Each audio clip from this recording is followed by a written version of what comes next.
back on State of the Nation.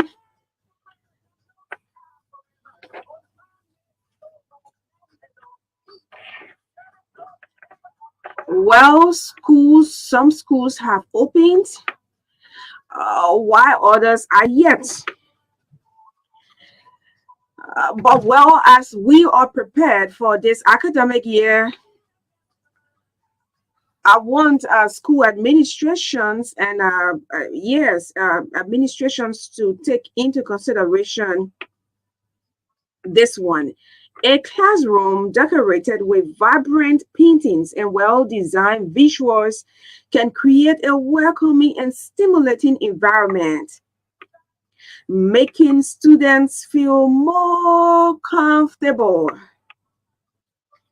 and engaged.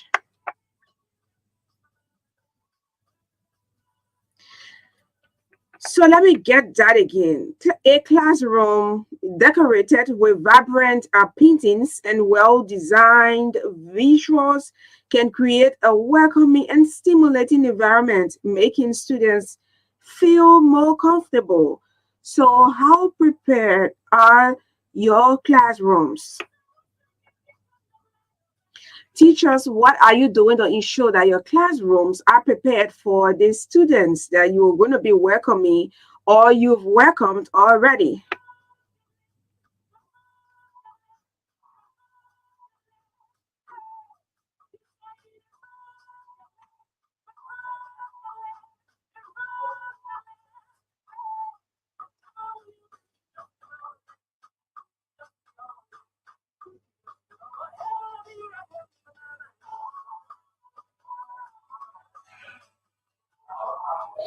Visual aids often encourage students to participate more actively in class discussions as they provide a concrete reference point for questions and exploration.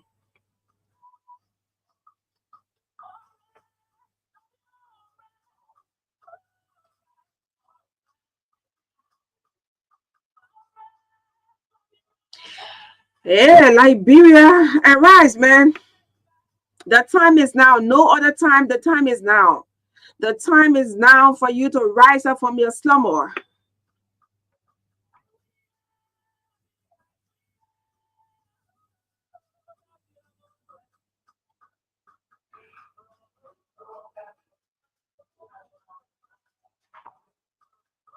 So teachers can use visuals to adapt their teaching methods and making lessons more dynamic and accessible for diverse student groups.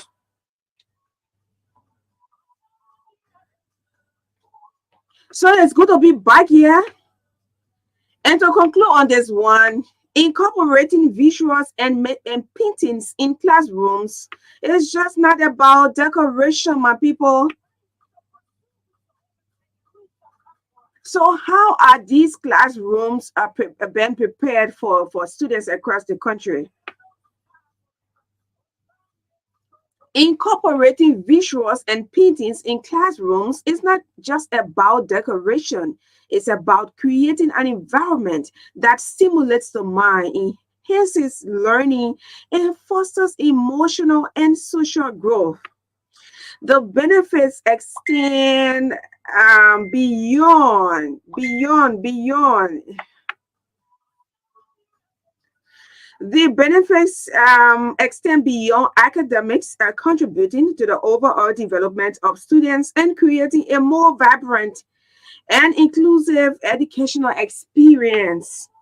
That's what I want to welcome you this afternoon as we are prepared for the academic year 2024-2025.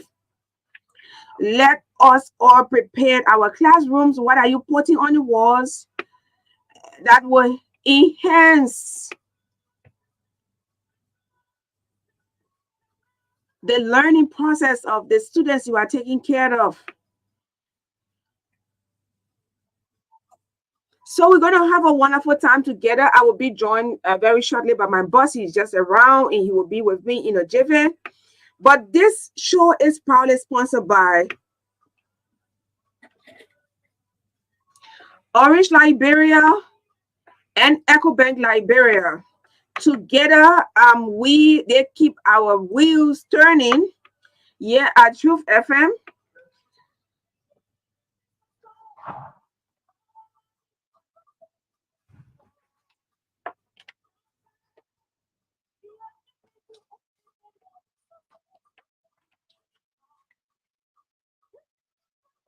So we're gonna have a wonderful time together. Rest assured, he always promises to be great on this platform.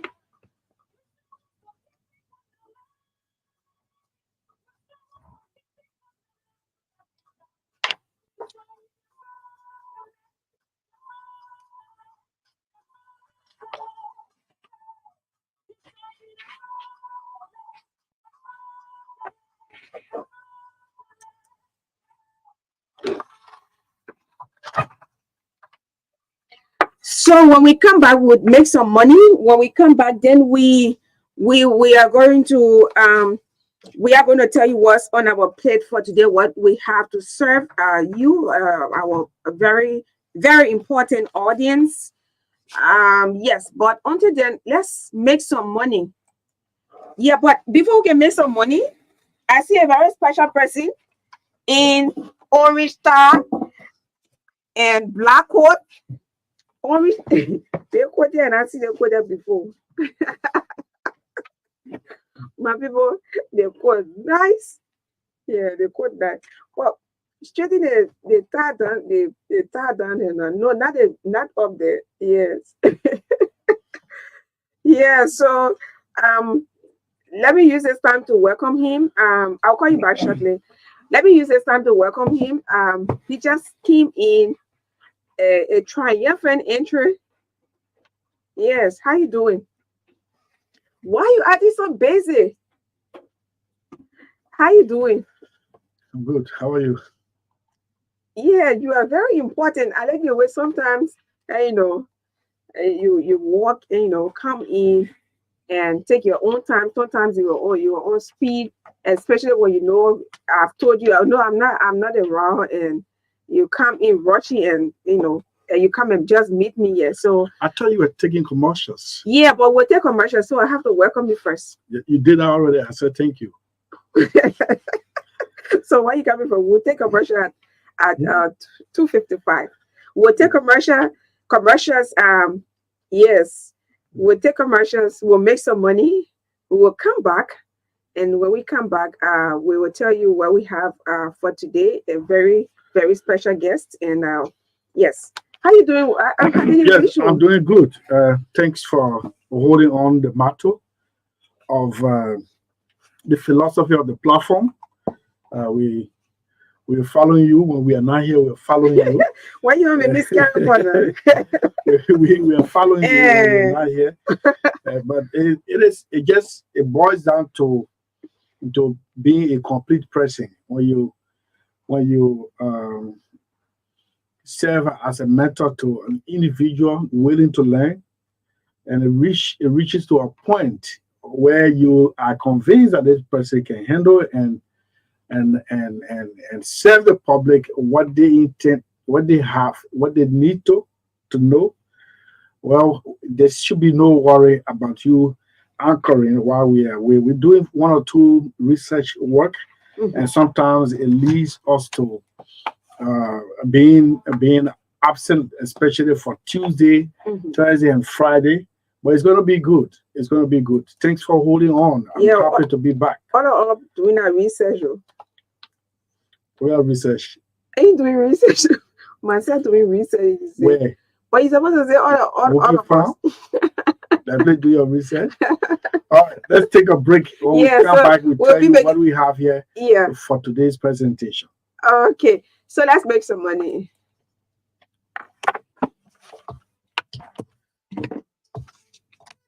What happened to this tree? When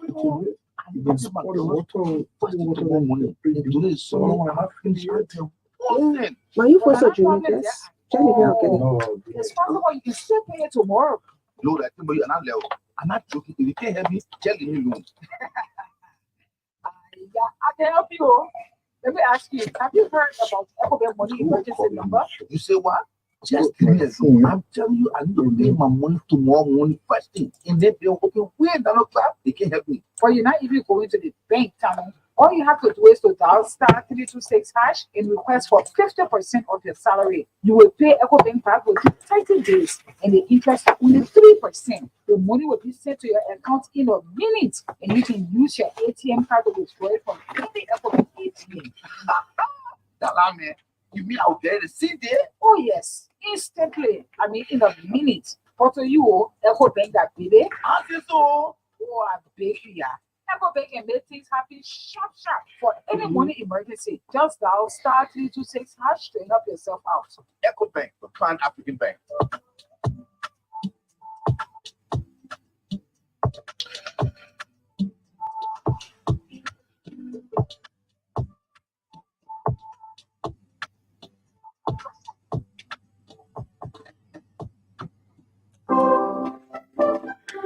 I say my people, orange money now waste it here. A waste. Orange say you can pay for your birth certificate, your marriage certificate, your hair certificate, motor registration, car registration, everything you can use orange money. Just that *144*15# for USD, and for Leewate, that *144*24#. Don't forget all that in the way you do that free of charge. What do that then telephone say that mean to the same thing? Orange money.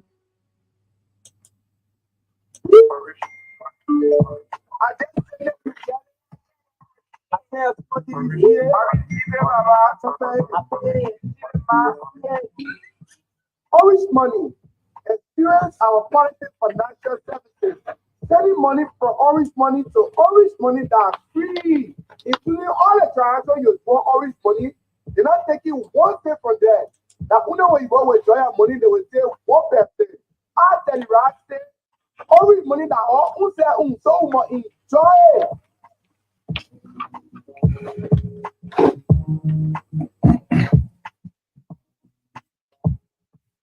Orange money. Experience the perfect blend of comfort, cuisine, and entertainment at Premier Guest House, Bar and Restaurant, your ultimate destination for relaxation and enjoyment. Our beautifully designed guest rooms, each offering a calm retreat equipped with modern services to ensure a restful stay. Whether you are here for business or pleasure, our guest house provides a peaceful oasis where you can unwind and rejuvenate. Our talented chefs specialize in African and Nigerian dishes such as rice and soup of all kinds, GB, fufu, alongside a wide array of continental favorites, from hearty breakfast to delightful dinners. Every meal is crafted with the freshest ingredients. Start today with our sumptuous breakfast, featuring a delightful selection of both local and international morning delights. Raise a glass to good times at our vibrant bar, where we serve an extensive selection of drinks to suit every taste. We have beer of all kinds, more fantastic cocktails, fine wines, and many more. Our bartenders are here to craft the perfect drinks for you. Our entertainment hall comes alive with live music,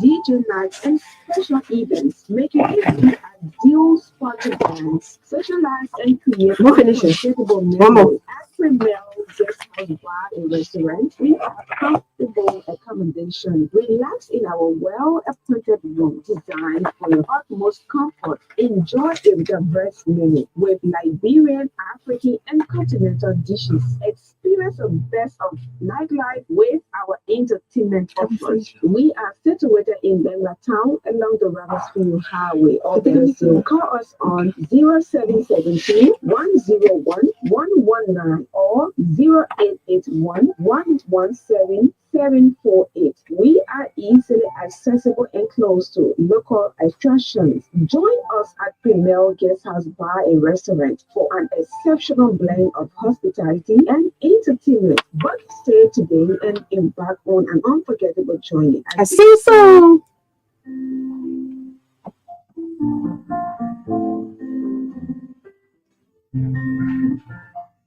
Walking Farms is a perfect getaway destination where the beauty of nature meets unparalleled comfort and adventure. Nestled in vast, luxurious greenery, our farm offers more than just a place to live. It's a destination for creating See, unforgettable go meet. memories. Our Yeah. luxury Yeah, I lodging wanted to talk about this accommodations thing are before I go. designed to provide calm escape with all the modern amenities you need. Whether you are here for a quiet retreat or an exciting adventure, you will find your ideal stay with us. Cool off in our sparkling 23 lodge by the water as you soak in the calm surroundings. Perfect for families, friends, or solo travelers looking for leisure.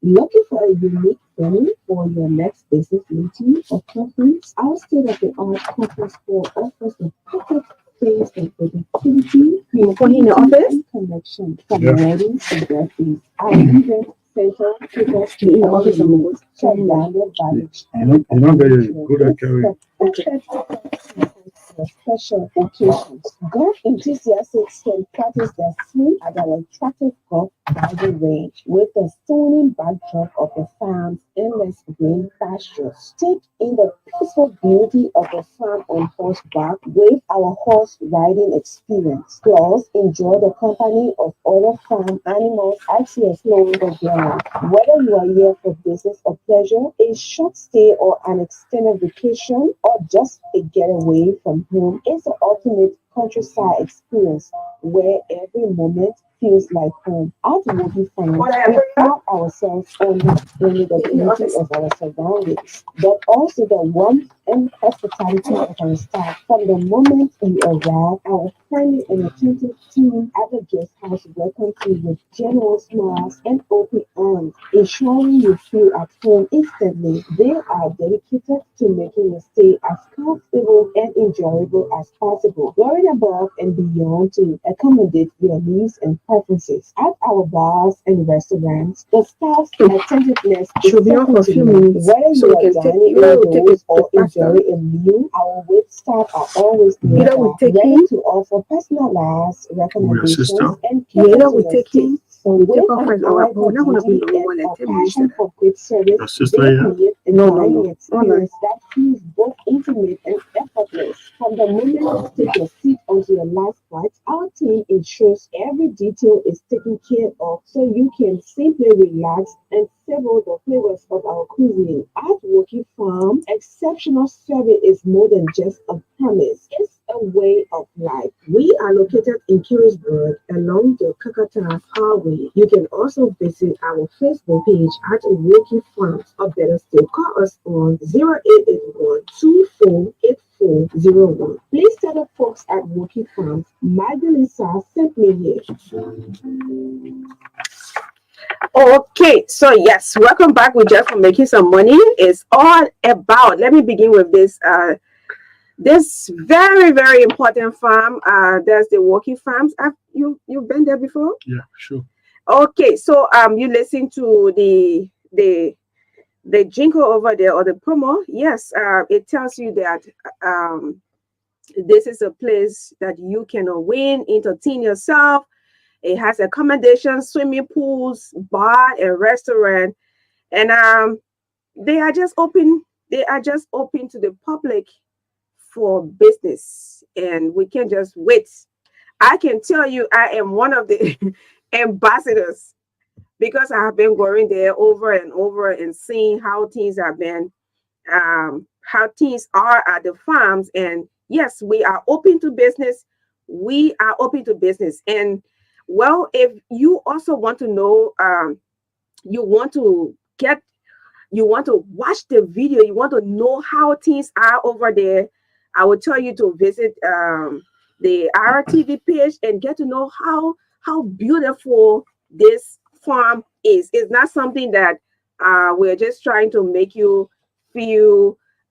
We're just trying to make farm words and make your head big. But on a serious note, I am seriously convinced because when I was contacted, I was like, what am I going to even put my, go over there and do jingles and be telling people? But when I went there, I felt very, very, very, very much impressed. The services and everything, the accommodations, I mean, the executive suite, You will not even imagine. They are just so comfortable, very, very comfortable. And I am recommending to you, if you are just here in town, you are just here for a break, you came from, you came from out of town, out of country, want to say you are welcome. And if So you, what's going to cost me if I want to spend so if you, a weekend there? so if you want to unwind, well, it's open to local tourists and international as well. Yeah. Okay. So, how much? So I mean, we can talk that off. Okay. So yes, so that's Working Farms, and I can tell you for sure, Working Farms is not a new place. It's a place that has been open to the public for and has been contributing to the economy, to our economy, and it has employed a lot of Liberians. So this is something that you can also look at. So very, very, very much glad to tell you that Working Farms is open to business, and you can rest assured we are at your service. So thank you so much, and rest assured, I'm telling you, it's very, very difficult or very, very hard for me to just get into something. But when I get in it, I am in it, and I'm in it to win. I told the people at the Cheddar Construction Company, right?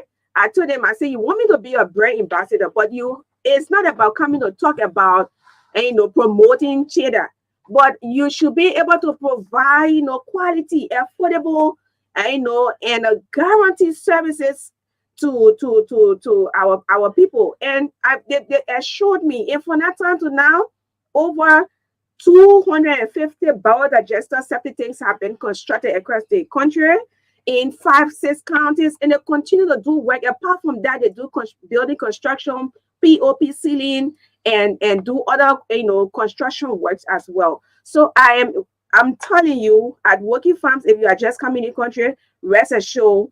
At the end of the show, again, we're going to play this audio so you can know that this farm is open to business, and we can't wait to get you to have you in. Okay, so it is a nice scenery. It's located on the Monrovia Kakata Highway around the Kirisburg end. Woki Farm is not in hiding. It is, as I said, it's a nice scenery. The green pasture itself will make you feel so proud to be a creature of this world from the Almighty.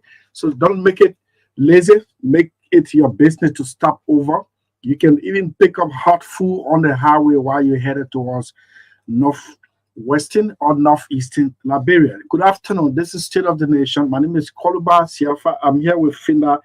As usual, the two of us are the ones driving,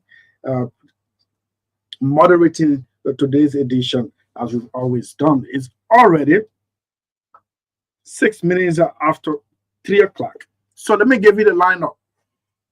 In a jiffy, we talked to the founder and president of the Best Brains International University, Reverend Dr. Luther Tappet, and titled on education. We are human, so we could slip into a little bit of politics. And then along the way, we're going to break news.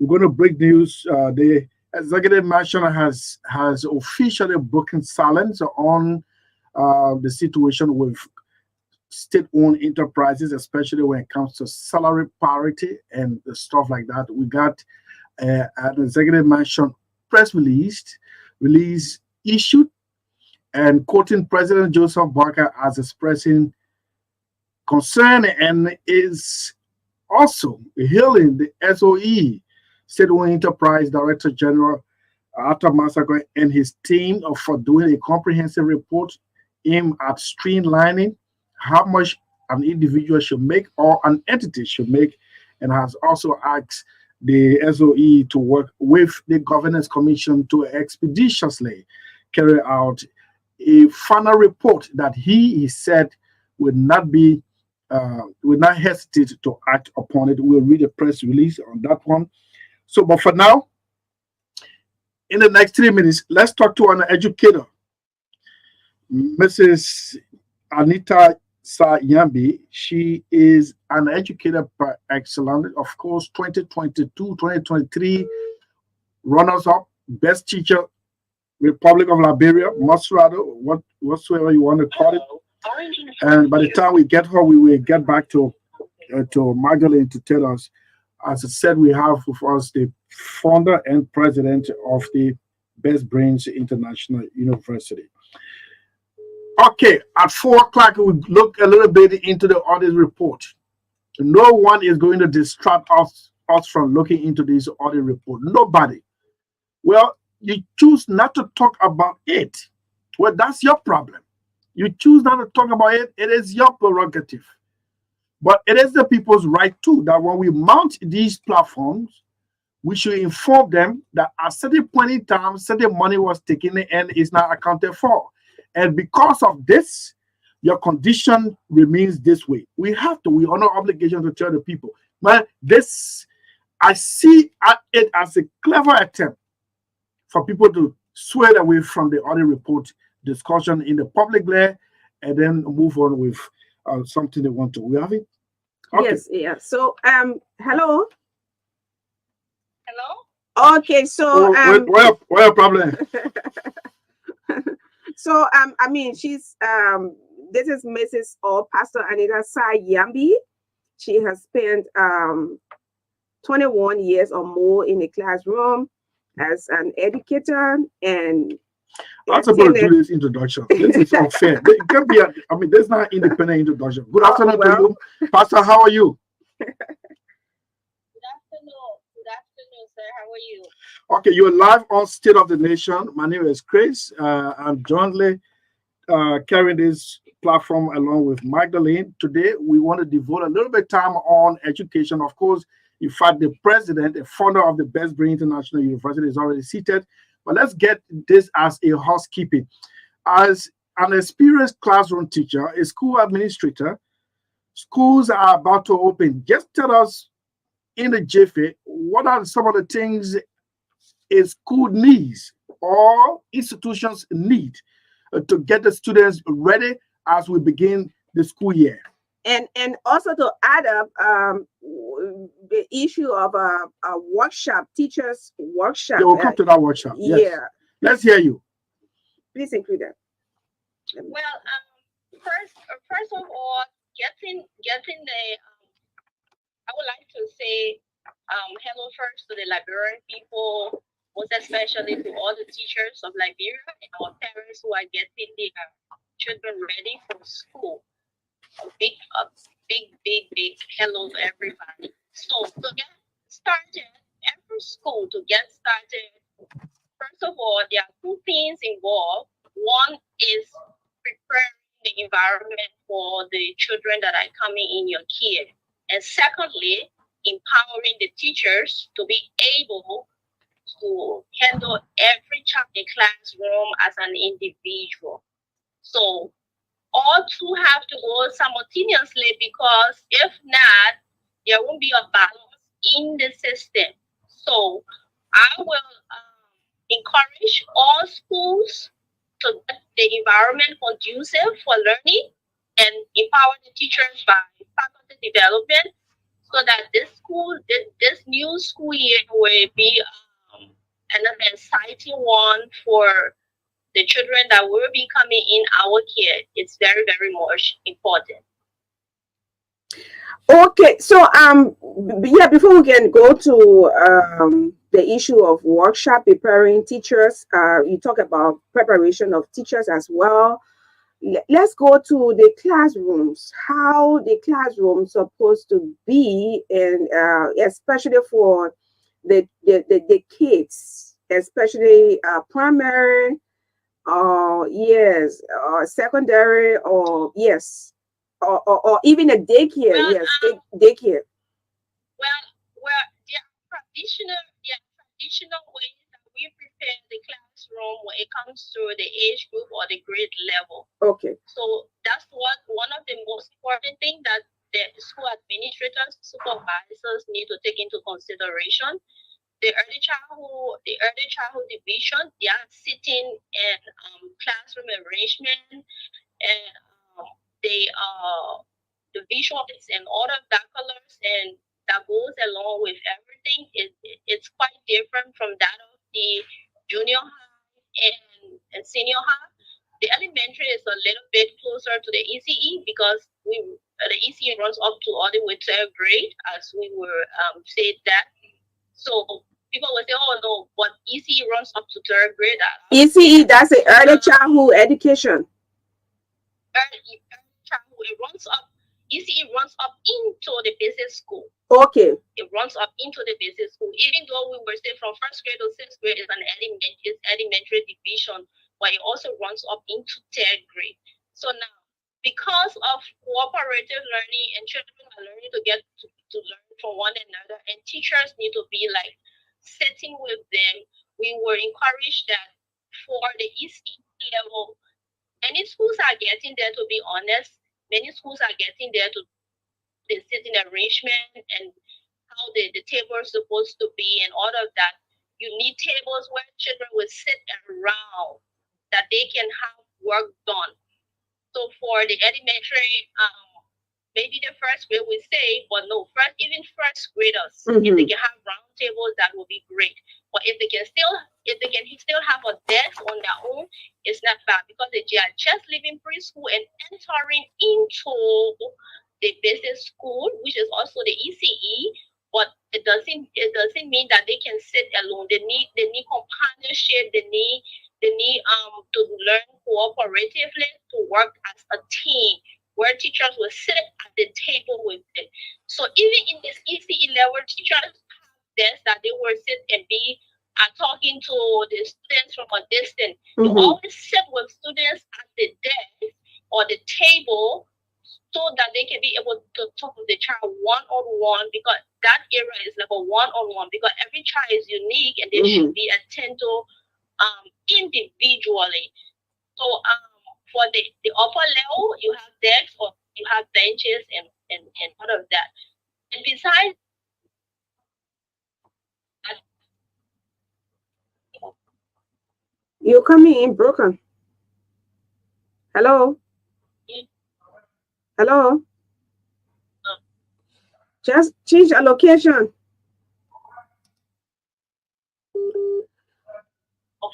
need to be clear. Yeah.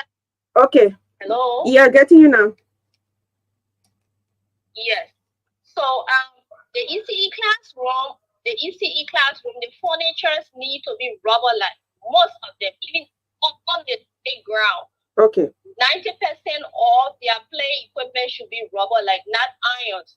So administrators have to take note of that, because they could fall anytime, because accidents in school, they are not impossible. They're always possible, because our children will always make mistakes, and sometimes teacher won't be in a position to prevent. Not that it is intentional, but mistakes will always happen. So that's why we also need to take into consideration safe toys, age-appropriate equipment, age-appropriate toys, age-appropriate seating capacity, age-appropriate. Everything with students should be age-appropriate, because if it is not age-appropriate, there will be even books. That's why when we buy toys, we look on it, they will tell you from age this to this. That's why even activities in the classroom also go with age appropriate. The teachers that I told some teachers at the college said you can do this of a 5-year-old or 3-year-old or even a 3-year-old to a 4-year-old. So everything in the ACE or in school should be age appropriate, because that's how the curriculum was designed. That's how activities in the curriculum was designed. So it should also go in line with the environment that the kids will be coming to. So not because we want to get, we have our own objectives, because we want to educate, and maybe some other thing behind it for money and spend that. So we just put anything down for the Liberia is taking the nurturance, and I must commend many schools now in Liberia, most especially Monrovia, administrators, even like Best Brain. People are doing extremely well. They are putting in time and effort. But I will also encourage that we do more research, that we do more partnering with one another, because no one knows it all. So that all schools that were open, because one school cannot putting all the kids in Liberia. And one school now do everything in Liberia. We all need to cooperate so that the children in Liberia will be able to meet the standards internationally, because it's really, really much important. It's very much important. So when it comes to the faculty development, this is important. And I will speak to it quickly because I'm running out of time. It is essential that we invest into teachers' development, because the world is taking a different trend, meaning all of the teachers now, I would say 80% of the teachers in Liberia can do lesson planning, they can do classroom management, they can do how they call it, all the different stuff we used to learn, all of that. But the thing that I noticed as a teacher that is really, really lacking, and we should be putting more time, is cultivating a positive learning environment, meaning we need to learn strategies to foster a positive classroom atmosphere conducive to effective learning. And we also need to enhance the teaching techniques in the classroom. That's one way, traditional way of just teaching the children. We need to come up with activities that enhance their learning process. We need to explore innovation in the classroom. Is what second now is being taught. So I would encourage schools or school administrators to invest into that.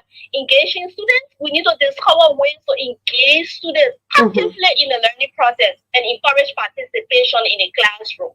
And inclusion in the classroom is one of the things that we all need to fight for in the classroom.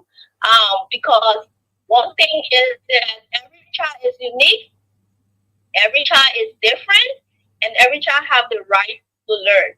So I think that's where I can stop for now, but I have a lot to say. Yeah, so maybe encourage. Okay, so quickly, you have a conference coming, a workshop coming up for teachers or on the weekend. You want to tell us, give us some information as we take leave of you. Well, on Saturday from the morning hour 8 to 5, we will be up right here so that we can do a refresher for all teachers that will be there. We'll be giving our certificates. We were one of the most important things that we're going to teach. Learning will be teaching the teachers that we're in strategies, how to be innovative in using local material. Because that's one of the things teachers will always tell me, the administrator did not provide this, or the administrator did not provide that, and this and that. But we should not have the money to send for things in America, but we can use our own local material, our own local resources that when we turn it into teaching it, we turn it into stuff that we can create in the classroom for activities to go on for children to learn their basic skills, to develop their cognitive skills, language development, physical development, social, emotional development. I think we're going to be going somewhere. So all of the things that we need that can come from America, they created right here. And this is what we also do at La Cruces, because I'm the early childhood department chairperson, and the students at La Cruces now, they are really, really doing great when it comes to creativity in a classroom, providing local materials to enhance the learning process for the children in the classroom. The administrators don't have to go to America to get the materials to design their classroom, but the classroom to be attractive, because if the child is not listening to the teacher, the child should be learning something on the wall. If the child is not learning something on the wall, the child should have something to touch and play with, manipulating objects. So these are the things we're going to be doing at the workshop. They're going to be looking at samples of many, many local materials that they can do in their schools. When the administrator sees them, I will tell them, the administrator sees them, they will become an asset into the institution, even though we can do everything in one day. But I think that particular day, there will be a lot of results coming up, and teachers will learn. From there, we can have another day schedule to continue the process from there. Thank you. They said, no, not yet. We're not ready to leave you. That my office here, please.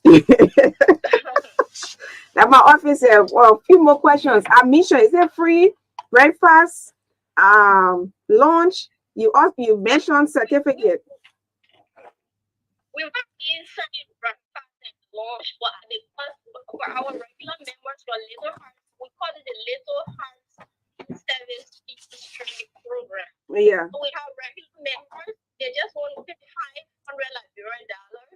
because the program will honor the rest of the cost for everything. So when you come in, you are a new person. We have 3 class of the first one will be the real regular member. The second will be the members that will come and drop, and then the new members that are joining. The new ones that are joining in school will pay. And if you are coming as a school, you will pay $10. But if you exceed more than 10 teachers, you're going to give you a discount less than that. But if you are cheap and you just want to attend this workshop and you are not you pay $5. Okay. Pay $5.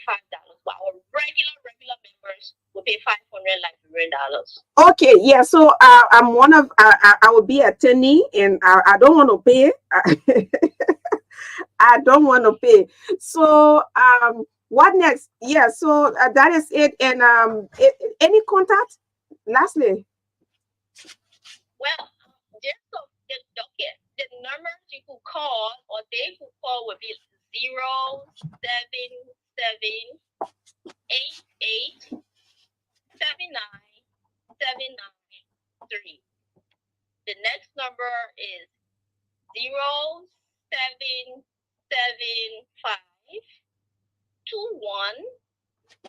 0775219090. Okay. 20. Okay. 20. Yeah.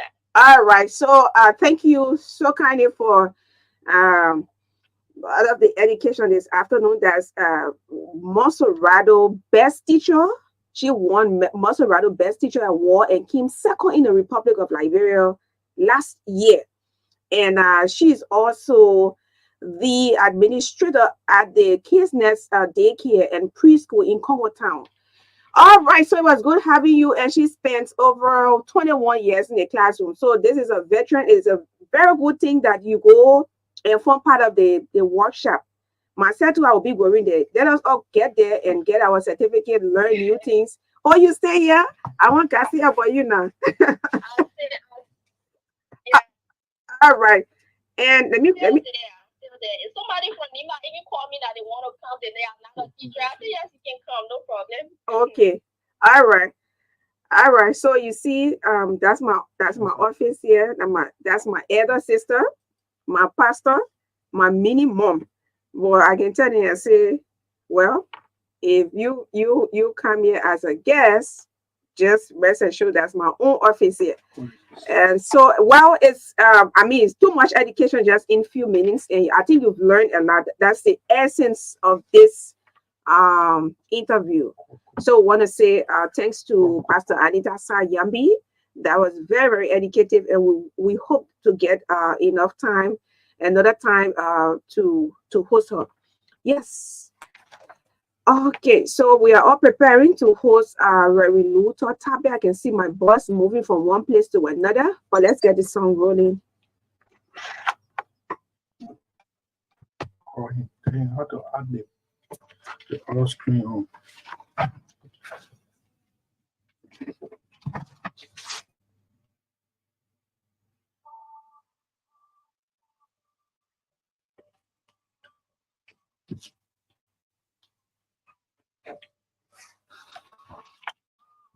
It's not on yet. You said this one here. Yeah, that is the boy. I keep my name Josie and Daniel in here. Call Daniel to come. It's pretty embarrassing.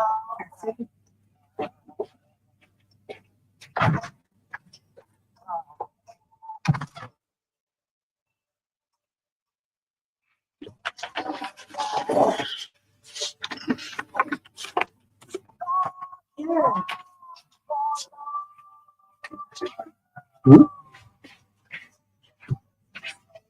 They are the video for one. Let me tell you, no water can put out this fire. This is state of the nation. We'll soon be getting to you. We don't want to delay the video aspect of it. So we almost done. In the next 3 minutes, we get set.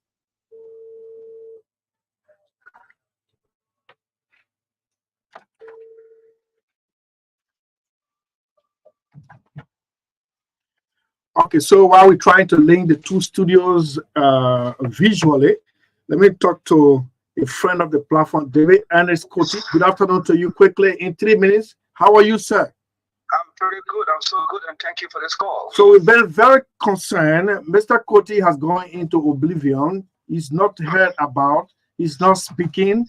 And somebody gave me a tip off that Mr. Coty is not happy at all. He has waited repeatedly for a presidential preferment, especially from a relative of him. His uncle, the president, Joseph Imabaka, things don't seem to be working. So the best thing is to remain silent and go into oblivion. Man, you are wrong. You are wrong. No, don't say you are. Say they are wrong. Now let me see it. You are wrong, my brother. I am so happy sitting here. I haven't sought after any appointment, even though I haven't seen my uncle yet because I haven't made an effort. But I'm not angry about anything. I'm so happy. So if anybody gave you that information, it's wrong. Okay, but you wish to see him? Oh yeah, very soon. My uncle. But I told you before that because I betrayed him in 2017, I don't feel too free going to look for him right now. You can imagine betraying my uncle and voting for somebody else, Dr. Mills Jones, in 2017. And the worst thing about it, after he lost the election, I know I went to see him one day to even say, Uncle, hello. I still felt guilty.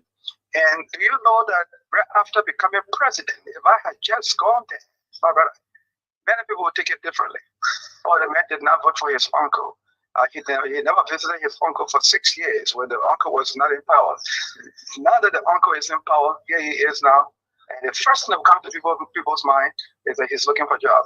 Well, then you're going to live with that for the rest of the tenure. No. I have my plans. I have my plan. Okay. Even with yeah, go ahead. Yeah, you got a plan. Even what? Even no, let me leave that. That's not for the So, all right, but let's do an evaluation of the 6 month stewardship of your uncle. Some people say things are not faring well. Some people say, well, man, you inherited a messy environment. He needs to clean it up. And when you clean it up, there are a lot of distraction. What's your take on this one? I agree with the latter part. He's really cleaning out the mess, total mess, a real mess that was left behind by the previous people. Number one, you can see the other reports that are coming out. Bunch of mess. Now, our system is being put in place right now. A great system. You can hear about ghost names and this type from almost every sector. That simply means that this bill was totally fair. You know, one time I was interviewed by Julius J on radio. The question from him to me, that was in 2003, was, why do you hate this government? That's the way I call it. I said, Julius, just call me. You're going to tell me what I'm saying. I said, I don't hate this government. I don't hate anybody. But what I hate is friskiness. And he said, what do you mean by that? I said, friskiness is when you give somebody a job, a government job, instead of that person doing well so that you can respect and love them, they mess up and they want you to be afraid of them. Nonsense. You know, one thing I've always hated in my whole life is for somebody to think that the rest of the Liberian, especially the leaders of the country, to just think that the rest of the Liberian people are a bunch of fools. You got no remorse. You're doing this, you're doing that, and you got no shame, no regret, no remorse of conscience. You don't get scared and you think everybody else is a big fool. This is what can hurt me. What I mean, I'm talking about both elected people in the executive and the legislature. That what happened in the past. You can't do that. So so you haven't given up. It's like your fingers are crossed, and you're very optimistic that your uncle is going to be successful. No, well, it's being successful. You can see what is happening. Look, let me tell you something. I said something on the morning show that I will say to you. Let me repeat it. By or before the end of the first term of His Excellency Joe Biden, I said first term, not that. I'm not saying before the first year or second year, he's going for another term. By or before the end of the second term of His Excellency Joe Biden, not only Liberia, not only Africa, but all the world will know that Waka Dana Baby. I repeat that. Before the end of the first term of His Excellency Joe Biden, not only Liberia, not only Africa, but the whole world would know that Waka Dana Baby, because a lot of good things will happen in this country. Investors will come. He was right now in Beijing. He was in Bali the other day. He was just in the States the other day. Where did I see something? Where did I see my brother? Okay. Investors will waste in this country until we tell some of them, hold on, we don't have any space for you. That is what this country is going to run on. The first thing we're doing is to clear up the damn mess. Oh, yeah. Everywhere was looted. Listen to the other report, man. But you are running a radio platform titled Flashpoint Voice of the Coalition. Today you know everything mess up. You are promoting them. No. Look, my brother, you're going to be smart in this country. That will tell you.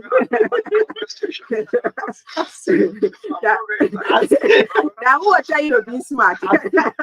You made Dr. Tapper laugh in the studio. I come a program at ALBC, even though it's a paper program. Yeah, man. But I gotta do something to keep on. So it's from Voice of the Coalition to the what? Voice of what? Right now, it's called the Voice of National Unity. I see you, Bobby. That's why I can say the I see you, Bobby. I see you. Coalition a long time. When I hear people say, shot back, come out. I said, come back in Guinea. Where? Fall back. There, you don't like the Guineans, though? You don't like the Guineans? No, come back in Guinea? They come back in somewhere else, but in Liberia. It would never happen. Never. Okay. All right, Chief. We're very concerned that you are quiet, so it's good to have you. Let's take this now. Until we set now, we're on air at the same time on live. Thank you so much. Oh, you say yeah? I thought you were going on. We're on air, we're online for this edition of the program, State of the Nation. We have Dr. Naton Tapper, founder, president of the Best Brains International University. Dr. Tapper, we sincerely apologize initially to say you've been sitting while we try to put the television aspect of this broadcast on. Thanks so much for coming. Thanks for your patience. Well, thank you so much for having me, Chris and Magdalene. Thank you for your great show. You've been trying your best to get me here. Oh, yes. It was a marathon. For a very long time. And something takes a man from the hole. So I'm finally out. Can we say we smoke you out of the hole? That's exactly what you did. Thank you. Thank you so much for your time. Okay, so we got a song here, but we play it when we taking leave of it. It's always played here in appreciation to those who are in the educational sector, and it's called Teacher Appreciation Song. When the Vice President, your wife, came here, we play it in honor.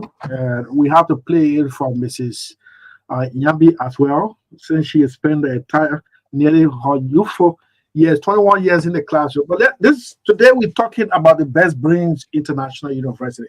Man, Doc, I encountered you several years back on Ashford Street. This young man drove, parked the car off, came every Saturday morning for a program called Insight for Successful Living. Mm-hmm. And all the dreams and visions were hatched on that program first time ever hearing Best Brains Academy was on the platform. Here we are today. We're talking about Best Brains International University. So let's take it from the lower one, the secondary, and how did you derive at the Best Brains Academy, and how the university spring out of the vision. Well, thank you. Once again, thank you, Chris, for having me. Magdalene, thank you both Yes, sir. for always inspiring our nation through your professional journalism. So I'm here as an educator today, but I know, as Chris said, at some point we are human. Mhm. Yeah, we are human. I hope you control that That's human right. part of you, right? Yeah, I know. But let me begin first with the main reason I'm here. Yeah, sure. Chris, I have always felt that I was part of the team that will rebuild Liberia. It always has been a dream in me. So when I came back to the country, everything shattered. The institutions all messed up. So I came 2006. And the first thing that I did was uh, I was at the Baptist seminary where I was teaching. I was lecturing there at that time. When anytime I leave the Baptist seminary and walk out, my heart just bleed for the country. Where do we start from? And a young man that used to come and fetch water for me. But then my wife had not joined me there. Mhm. So he would come and fetch the water for me and return. And in the evening, he would come back again. So I tried to know him a little bit more. So I always believe that the young people are the future of the country. So without knowing him, I brought him to my home. He was living with me. Mhm. And he went into another young man called Charles. So one man at Baptist seminary there, he's giving me food, sending me to school. So you come. So he brought Charles. Now I sent Charles to America. I don't know any of them from anywhere. So but Charles is in the US right now. He did his bachelor degrees and he's doing masters. I always believe that the best way to move this country forward is to invest in the next generation. Chris, when you see America and Europe thriving, every generation built for the next generation. So the foundation that was laid by the previous generation is always being built on by the next generation. And so I took these young people in, and then to my greatest surprise, they went and told other kids. And before the end of the month, we had 18 boys, basically, who were just vulnerable kids. They were all in my house. So my wife, my two little sons, plus 18 young men in my house. That was too much. And all of them came from different tribes of the country. We had Bele, we have Kisi, we have Basa, we have people from Nemba. We were about 20 something in the house. And so when I sent them to a school, I don't want to mention any school here. Mhm. I found out that the kids don't even know the very basic arithmetics. Very basic. I remember when I was in school, I even whipped my own sister for 12 times 12. She didn't know it. So the teacher, I answered that, and the teacher gave me the writing to beat my own sister. Those days, you learn some very basic, fundamental skills as an educated person. Timetable, basic subject and verb agreement. But I found out after the Civil War, these things were all completely lost. Mhm. And so this young man, seventh grade, ninth grade, we sent them to this school. After 1 year, you go and ask them to go and buy something. I was like, okay, get a list and write something. And, okay, I'm going to buy this. The items I'm going to buy, B-U-Y. The guy was paying, he would say B-Y. In ninth grade. So what? B-Y? Yes, instead of B-U-Y, he would say B-Y. So I was so deeply concerned. Mhm. And I said to my wife, I said, honey, we have to we still have to start a school. So we started the Best Brains Academy. It was not easy when we got that place, Mhm. but it was the vision. I remember the first graduation we had. The teachers were more than the students. And one guy came from rehab. He was making mockery out of us. He witnessed the kindergarten graduation. He said, "But this is my first in the school where the teachers are more than the students." I don't know what it means wasting his money, but I was looking ahead. Mhm. I'm a person of vision. I see far where others don't see. That is a gift that God gave me. I'm a leader with vision. And so we started. And that same year, we were so blessed that Mother Sellee, Ellie Georgia Sellee, visited the school during the Christmas period. And she was quite impressed that we have all the vulnerable, poor children that we're devoting our life and time to develop, to be educated. And that's how the dream started. Now, Best Brain having gone for about 8 to 9 years, we see graduates from Best Brains that go into these universities. And Grace, I would say that we're quite disappointed because we have taught these children no sex for grade, no money for grade, independent work, reading, discipline.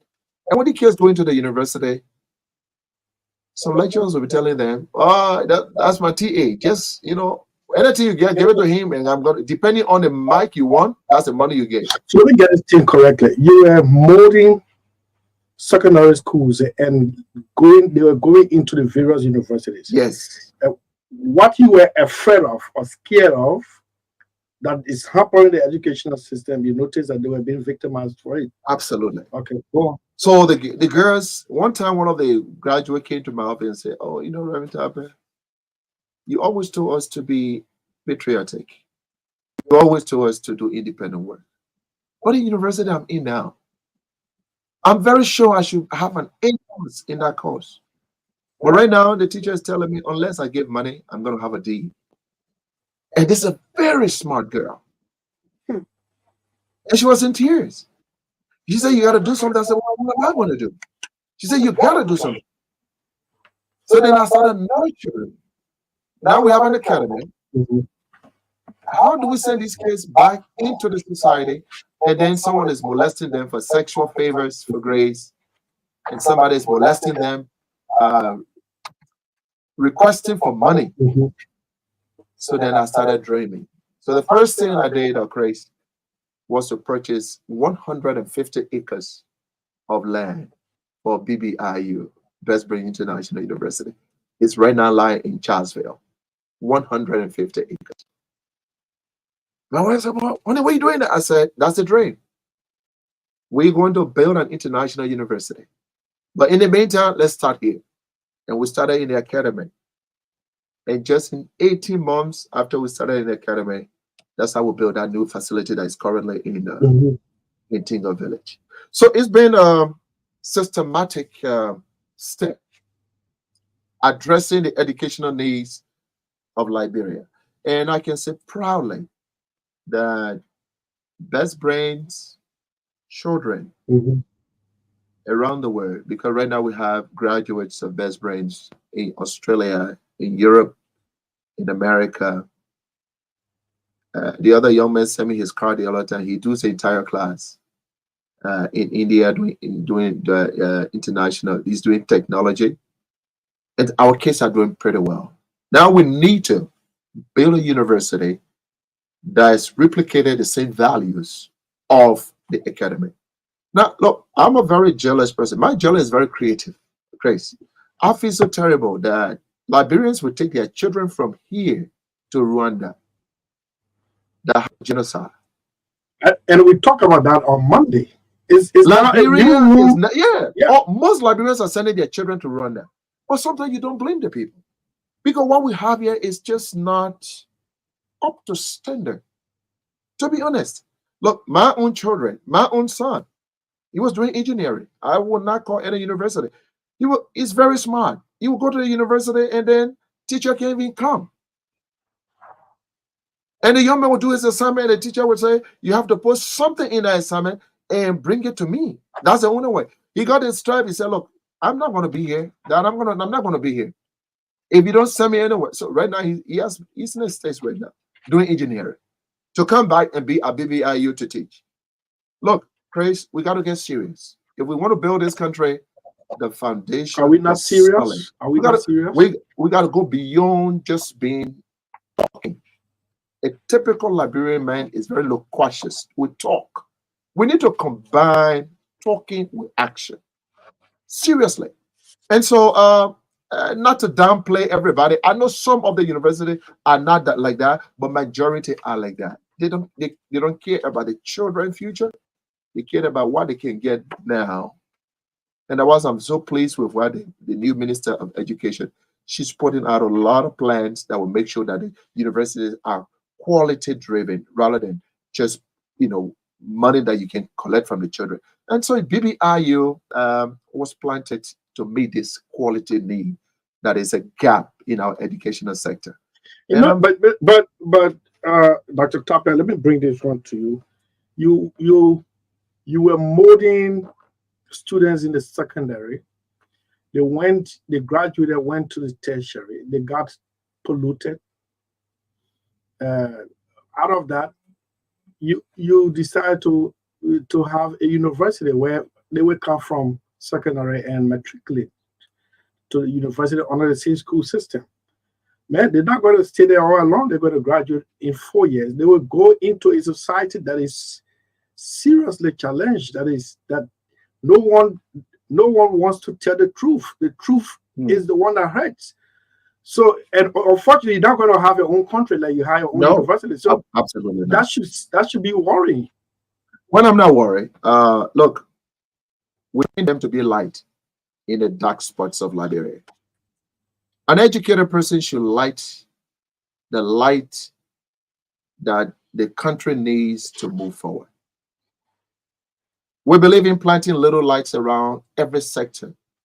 So our children are into the economy, they're into agriculture. And we believe that when they go there, in a few years, best brain students around Liberia will be the torchbearer of national transformation. And we believe that very strongly. Look, we are not afraid of a society that does not share our value. Mm-hmm. We want to go into this. Look, when I was coming into politics, okay, which you know very much, a lot of people, oh, don't go there. It's a very dirty thing. Don't go into it. You're going to tarnish your reputation. That place, the only corrupt people can go there. People say all kinds of things. But you know what? That is the society. You need to go there and effect change. You got to go into a rotten system and bring out change, not being afraid of it. Mm-hmm. And so I'm not afraid. The best brain family is not afraid. The students are not afraid. They know that they are entering. It's not only a Liberian problem. It's a global problem. Where moral decadence. I mean, you talk about drugs everywhere. You talk about corruption everywhere. We teach these kids to learn to be the light. The light. It's possible to be in a system and make a difference for your country. It's very possible. And so we are not afraid that they are there. Most of them are still young. We have a few of them graduated from university now, since we started in high school.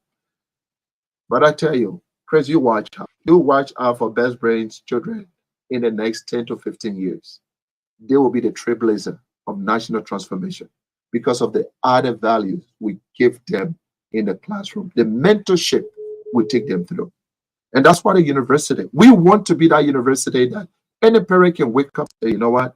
I don't need to send my child all the way to Rwanda, to Ghana. I have a university here that will give my child what I need. And that's what we're working on. And I tell you, I'll come back on your platform because the dreams that are in the pipeline, I can't hash them right now about BBIU. I tell you, we are. You mean to be harsh in a not too distant future? You will soon hear that. Okay. But I can tell you, as an educator, we will not change this country until we provide quality education for the next generation. So who's supposed to take that lead? I know some individuals in the sector will play their part, and I'm rhetorically asking the question: it has to be the government to take the lead. Absolutely. Government is taking a lead, but again, government, who is government? If we define that philosophically, Government is the people, but the people that got the resources. the people. Yeah, So we are the government. yeah. We are the ones who take national interest above personal interest. We should see our assignment of training the next generation to be able to take over from us. Look, I was shocked when I went to Singapore 2017. I mean, 2007. And Chris, what shocked me most was Singapore. They took us to a place where they have built homes and houses for children that will be born in, I'm saying, will be born Mm-hmm. in 15 years. The government have already built So they places prepare for them. in 15 years. And in our country, those who are even born, alive, mature, they don't even have homes. Vision and education are the key to national transformation. Hmm. When a nation is educated and they are driven by vision, national vision. Recently, when I was in China, when we go to China, one thing that really surprised me was that the Chinese have already finished their plenary section of how China will look like in 2063. Hmm. The very day we arrived, that was the day they have rolled out the blueprint of what China will look like. 2063. I 2063. think what they do is not enough. President Xi Jinping, who is presiding over the national vision for the country, may not be alive in 2063. But he has a national responsibility of ushering his country into industrialization and prosperity. He sees it as a national mandate. He sees it as a national assignment. And I think we need to recalibrate our thinking in this country, where everyone thinks that we get a chance to serve is about you. It's about the country. And that's why I'm so proud of my president. Chris, I've seen people get into power and they change. President Joe Biden have not changed in his ideals and the dream he has. You bring in politics. My man, I'm talking about individual. I I'm keep it talking about for you. I individual. keep it for Leader your politics. He is I'm talking about transitioning individual. now. Yeah. So we can I follow. have seen him always. He was a Tape. Come and see this. Just before you travel to China, he said, Tape, see this. 7 counties in our country. The kids are not in school. Can you imagine? Yeah. Then he will walk around his office and walk around his office. He said, can you imagine? In our country, after 177 years, these children have no access to education. Tape, you see? I mean, you can see the passion in his voice. Sometimes you want to even tell him, Papa, don't cry. Don't cry. So you can see, he said, we got to change it. I said, we will change it, sir. That's how passionate he is. That's what I believe. You know, when I was listening to David Cote, he said, look, by the time Joe Biden finished his term, Liberia will now be heading on the right trajectory because the passion he brings on board, the national spirit, the nationalistic perspective he brings to governance will inject all of us. And we know that we own it to this country to play our own part. And wherever God wants us to stop, we'll stop there. And the next generation will pick it up. If Liberians think that having a chance to serve is only for you today and what you want and for yourself, it's never going to happen. And so, Best Brains International University is here to fill in that educational gap. And we will fit. We are determined. I tell to you, mark my word, I will come back here to tell you these are the plans we are hatching. I'll for the place this Best Brains question International. to people who have come here ahead of you. All the students behave one way. For example, you leave this phone in the class after lecture. Mistakenly, you come and see it. Another example could be like one of these days, I drank a bottle of water. I intentionally kept it on the arm of the chair and walk out. A student came, took it and dropped it in the trash can. And then the student told me, "Excuse me, sir, we got a trash can in the corner there." And unfortunately, the student did not know that I was pretending, right? So my point here is, do you do a track of them? Do they behave the same way when they get into the society, especially uh, in crime-prone society and the lawlessness all over the place? Or they come behave well at school when they go, because the school policy states that when they go, where they become the normal, unfortunately, I have to put it this way, the normal Liberian man. You know, Chris, someone has to change the society. In Liberia, we work for our benefit, but what we instill in the students at BB8 and BBIU is that we instill into them the spirit of patriotism. We instill into them Liberia, which instill into them service. Have you pondered why America, as great as she is, would take her young people and send them her peace corps around the world? You know what America is doing? America is instilling into her citizens that life is beyond you. So when they leave America and come to the butchers of Riverside and Nimba to go and say that, they're telling them that, look, life is not only about your comfortability, it's about you serving humanity. And every American kid who have gone through that will go back and see that. My life is not only about making salary, taking care of myself. I have a responsibility towards my nation and my generation. And this is the pattern, this is the trajectory we are pushing Liberian, especially our students, into. And I can assure you, Chris, it's not going to be an easy thing. Okay. I left the classroom and I jumped into the national platform political space. That has not changed me. I have not changed one bit of my value. Look, when you are used to something and you are concerned about it, you don't like people change you. And I don't see anything that would change me or make me to surrender my values that have brought me to where I am today.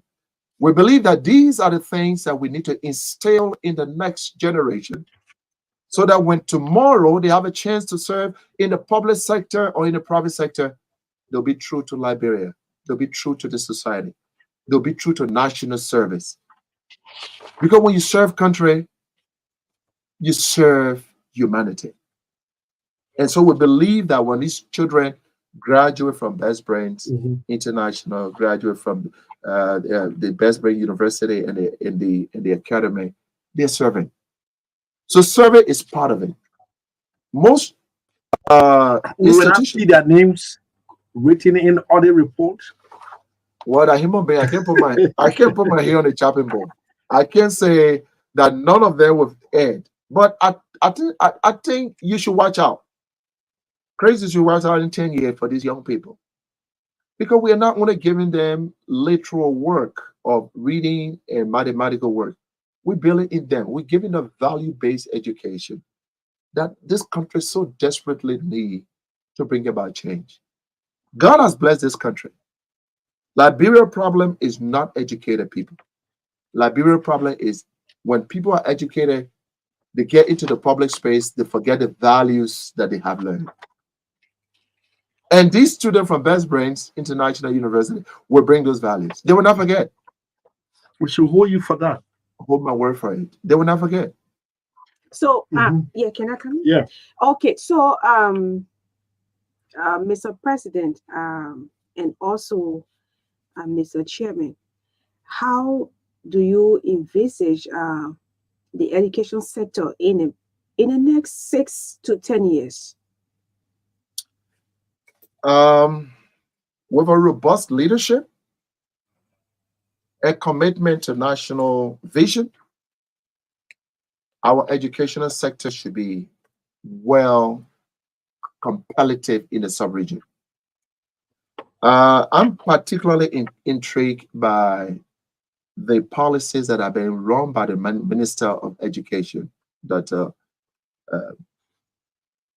Jaso? Jaso. Jala. Yeah, Dr. Jaso. Yeah. Jala.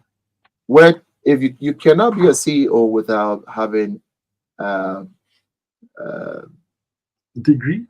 master's degree in education. She's clear about it. You cannot be a D until you have an education degree. This is absolutely laudable on her part because sometimes So she's just interested in the paper. well, you have to have it. It's almost like you take a doctor. Can you tell a doctor ask him to pilot the plane? It's about training. It's about training.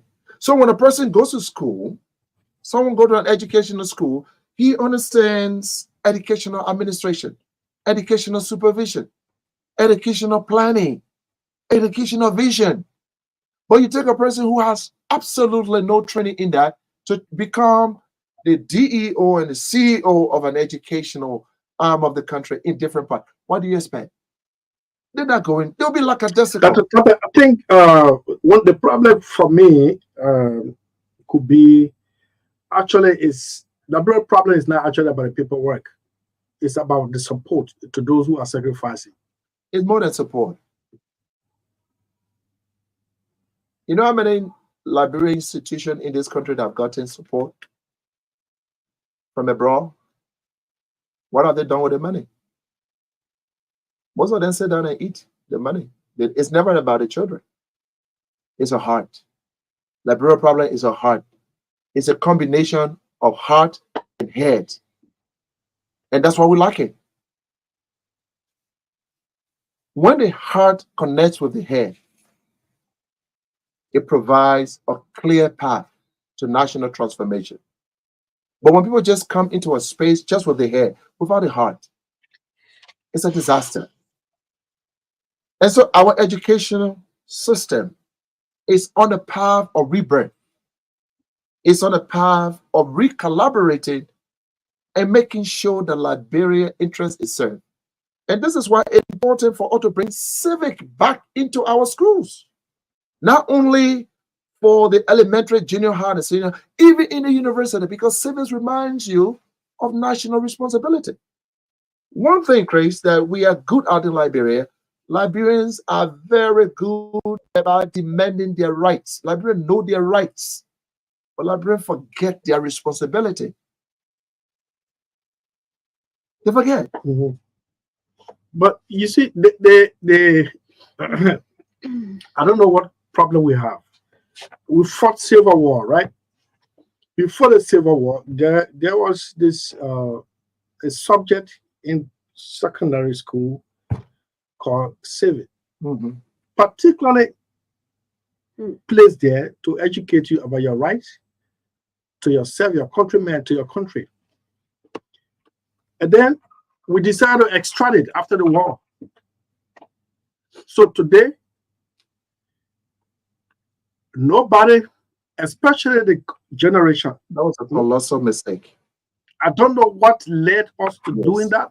That was a colossal mistake. But if you are hosting the flag, either up or down, I know, right? Those days we used to stand. you have to stand. But now, where are those values?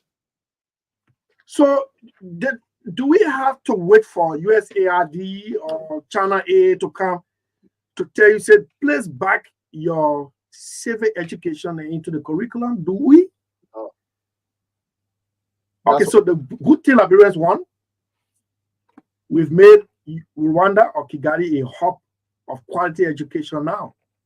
We go and learn about the patriotism of Rwanda, not their own country. Who even killed almost 1 million people in their own civil crisis. They even degenerate into genocide. They did. They did.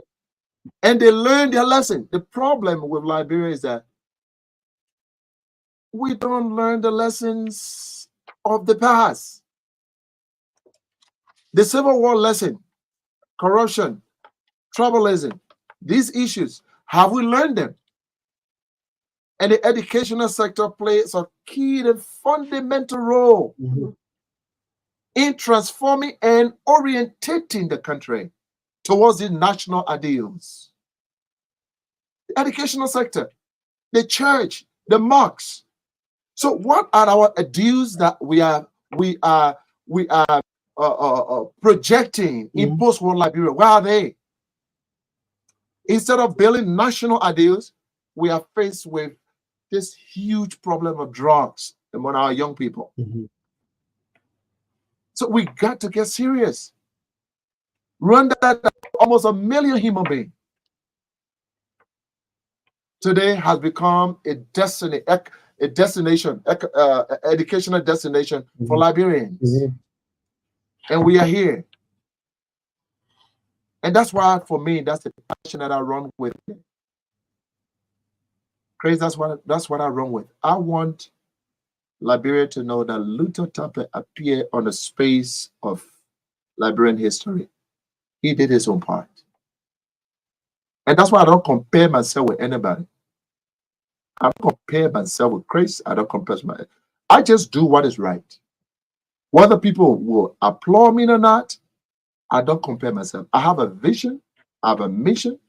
I know what I want in life. I go for it. That is my value. Okay, this is State of the Nation. We come midway into the discussion. Dr. Luther Tappe, President, founder, Best Brains International University. He's here. We're discussing education, the vision he saw. He said he looks ahead. I don't know who you've been there. Anyone who has been there. Each classroom, whether it is the elementary, junior, senior high, each classroom is capable of taking over 50 students. And none of the classes now using Blackboard. The last time we talked to the spokesperson of the Ministry of Education, he said they have delivered chalks and they painted all the blackboards. In this time. Yeah. In this chalk. age. Yeah. Chalk. You know how long I've not seen chalk? I haven't seen it for a long time too. But we have delivered chalk. Yeah. Meanwhile, there is a man in Bapalu, deep into the forest. It said some pictures. The children are sitting on the bed. On the floor. Learning, doing their lesson. Sometimes they don't even have chalk, they have to use charcoal or dry cassava. Yes, so that's what we are. But you said you decide to do what you want to do and nobody stands your way. This is one of the decisions you took. I don't know who advised you. They said when you officially joined the United Party.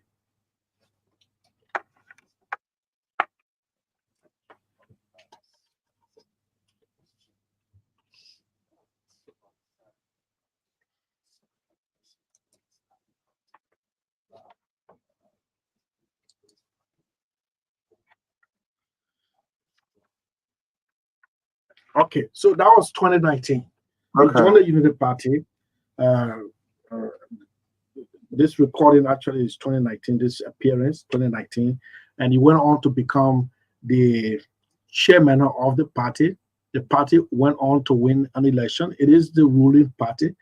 And mind you, we're going to measure your outputs educationally. We see the United Party led government. Who was then the chairman? Dr. Luther Tappe, the man who got the school. He said his school is the best in terms of molding the minds of the people, but the rest of the country is left untouched.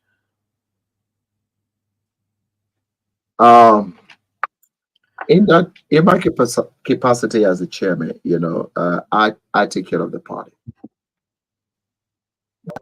My influence and connections with various sectors of the government has no boundary because of the space that I occupy. I've had a time to sit with Dr. Jas Ojala, and I was intrigued by her vision for education. That's my passion. And I have no doubt that she's going to perform with the reforms that she's put in place. This is the first time that in recent memory that a study was done to know where the government needs to invest, which counties. Rivers says, bombing, few other counties, 7 out of the total of 15 counties we have in the Republic have educational deficit, where majority of the young people are not being exposed. The president, In my, with my role in the party, I have unlimited access to the president. So I meet him on many issues. And one of the areas we discussed was education. And he said to me, Tape, we got to change this. I said, yes, sir. He said, Tape, we cannot leave. This is completely unacceptable. As a chief, I share your sentiment. And so I know that as the president travels around the world, lobbying and selling Liberia, one of the colossal pillar that he intends to be his legacy to ensure that the educational sector of Liberia is revived, recollaborated, and competitive to compete around. I know it's going to happen. Let's give it 2 years. And so I myself, as an educator myself, who've been in the classroom for many years, I always believe that the country will not thrive. People will not be able to move forward with quasi education, with education that has no quality. We're going to fix it. Madam Sellee said the educational sector was a mess. President Walker's administration will fix it. We will fix it. It's not a choice. It's a national responsibility. Fix it. Because all lovers of Liberia would know that there's no nation that can move into industrialization and modernization without the citizens who have competent and quality education. And so we're not running away from it. We want to face the bull head on and make sure that the lapses in our educational sector. You got 5 more years to go, Chief. We will do it. We'll do it. We're not You got gone. 5 more years to go. Wherever we stop, the next term, we will continue. The next time under the UP? Under the UP. Okay. We have a plan to rule the country for 150 years. Before we turn it over.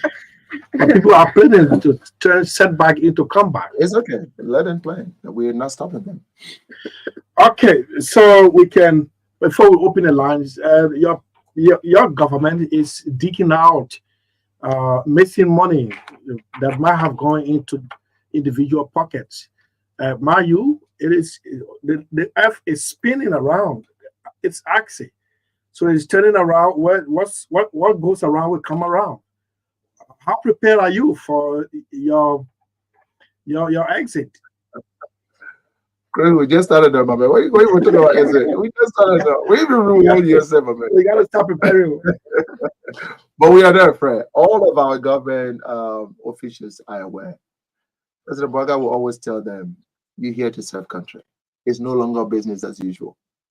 And he's very clear. He's very bold, very audacious, and tell them, look, if I see corruption smell anywhere around your corridor, I'm going to take action. It will land you in jail. Why hitting the table of the press conference, the cabinet meeting that some people say he sounded intimidatory? Call it whatever you call it. A leader voice must be strong on what he thinks are the best way to proceed. You want him to talk about corruption and be very weak in his tone and not show strength as a leader? Corruption is a monster. They have taken food from the table of so many, keeping young people out of schools. Look, Chris, sometimes my heart breaks that I travel around the country and I meet young people who are so passionate, wanting to go to college. No way. So these young people are just dying with their vision. One young man will bring in from Todi. I met him during the campaign. Very brilliant young man. I remember when we got to Todi for the campaign, he was designated by the people of this region to read their support to the president. I was flabbergasted. I was so thrilled to hear a young man speak the way he did in that place, in the bush.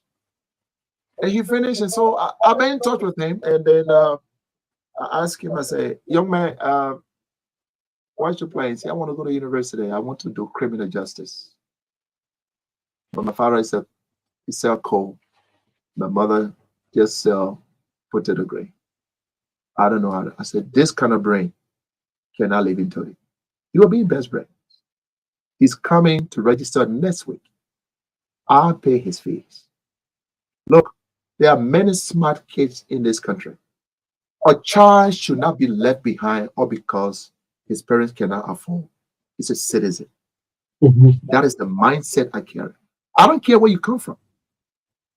I don't care.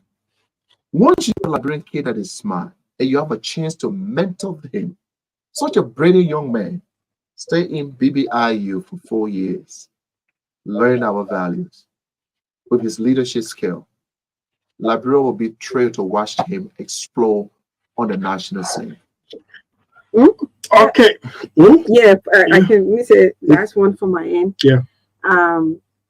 What big dreams for Best Brains?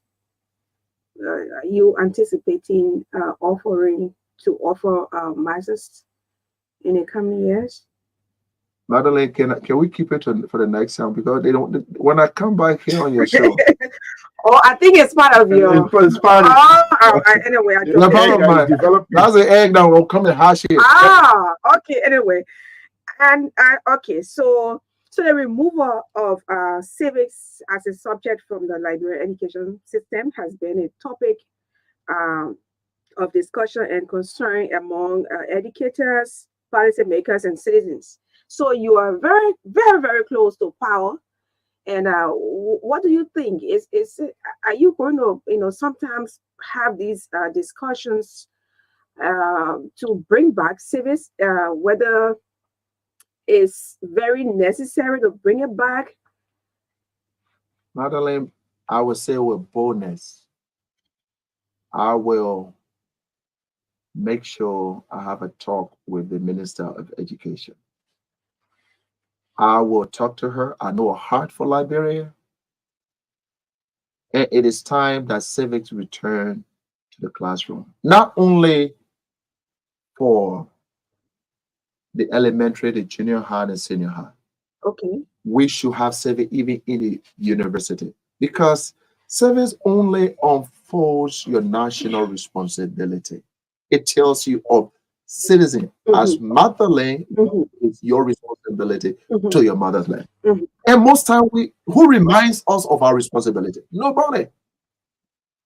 So it's so crucial to bring back civics that will remind every public servant, everyone in the private sector, anyone even in the village would know.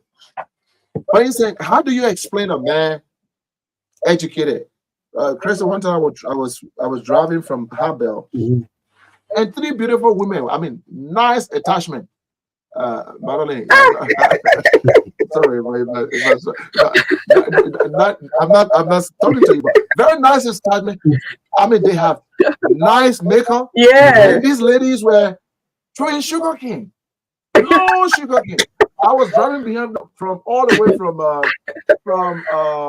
the power station. Wow. And these 2 ladies, one had the other sugar cane on the east, or the other one on the west. They were long, as they were eating it, they were dropping it, on the street. So my wife and I were coming from church, and by the time we passed the army barrack, I just drove right in front of them and stopped there. Hey, stop. So I jumped out of the car with deep anger in my ears. Like, what are you doing? What? I've been behind you. Your sugar cane was long. Now it's getting shorter. And guess what you've done? You've dirtied our street. So who's going to clean it? It was 2000 and it was 2018. They thought I was a policeman. They thought I was in government. I was not in government. But I was angry that someone is dirty in my country. I got so pissed. My wife said, "Oh, why don't you take it easy?" I said, "No, I'm not going to take it easy." I said, "Who's going to clean that mess?" Oh, sorry, sir. I took a driver. I said, "You, as a citizen, you sat down in this car. Someone is dirtying your country, and you shut up." So they thought I was a policeman. I was one of the police big guys. But, in Rwanda, you dare throw dirt in the village. The whole village. Go to Rwanda. I don't know how to change that mindset. It is national orientation.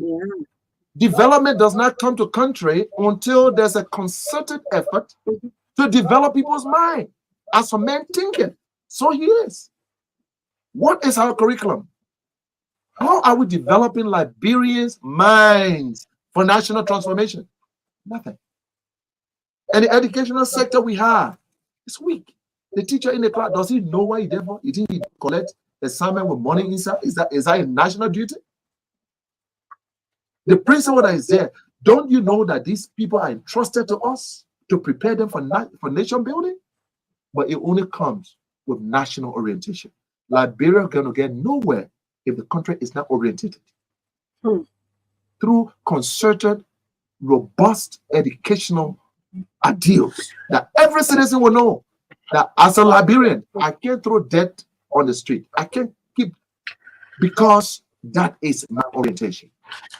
Magdalene, before you come in, the last time there was a beauty pageant, most beautiful pageant held, right here. And one of the contestants, what was the question I asked? What is empowerment?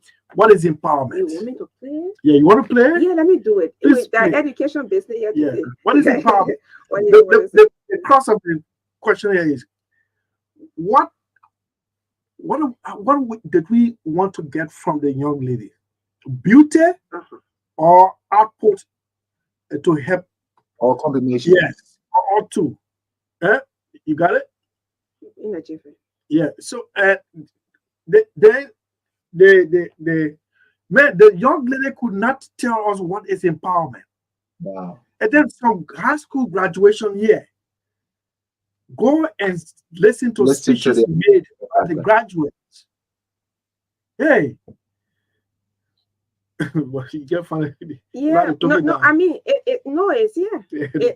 It's here. So why I'm trying to get it. Yeah, so we're opening yesterday I was going out of town, and the joy that came from this car, I got the lesson plate and all. I don't want to embarrass, but they took a whole plastic bag of garbage and wasted it in the middle of the road. I mean, the lesson plate alone, very when you. Can you imagine someone driving a car? Yes. That would be an educated person. Yeah, and you don't want to know the plate.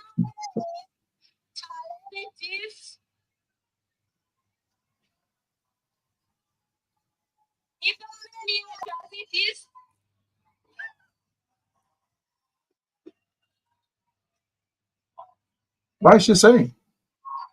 So let me. She's trying to find the definition of empowerment. Yeah, what is empowerment? It's the most beautiful girl. Empowerment means challenging these challenges. Empowerment means challenging this. Okay. Empowerment means challenging this. It's not code network, internet. That's why she don't have passing a reach. That's it's funny but very serious. It's very sad. Now go and bring the last time we did a list. It's very sad. Best university, best secondary schools in West Africa. We couldn't find anyone from Liberia. We found 2 in Sierra Leone. The rest, I think it was in Africa, right? The rest, either Egypt or South Africa, Ghana, Nigeria. And we were the first country. The first country. Oh Lord, help my country. Oh Jesus. So it's the most beautiful girl, and it's a pageant. Could not even I mean, tell you what is empowerment. How you gonna use your position? I mean, your beauty to ensure that Yeah, man. But anyway, instead of having quiz, meet a challenge, get the best out of them, got beauty pageant, which is not bad. Right? Meet a challenge, right? Meet a challenge, yes. As to question. When you compute a mathematical problem in less than a minute and answer. I know. We don't focus on those have anymore. These things anymore, but we're having National Militant Day. Right? at the National Militant Day.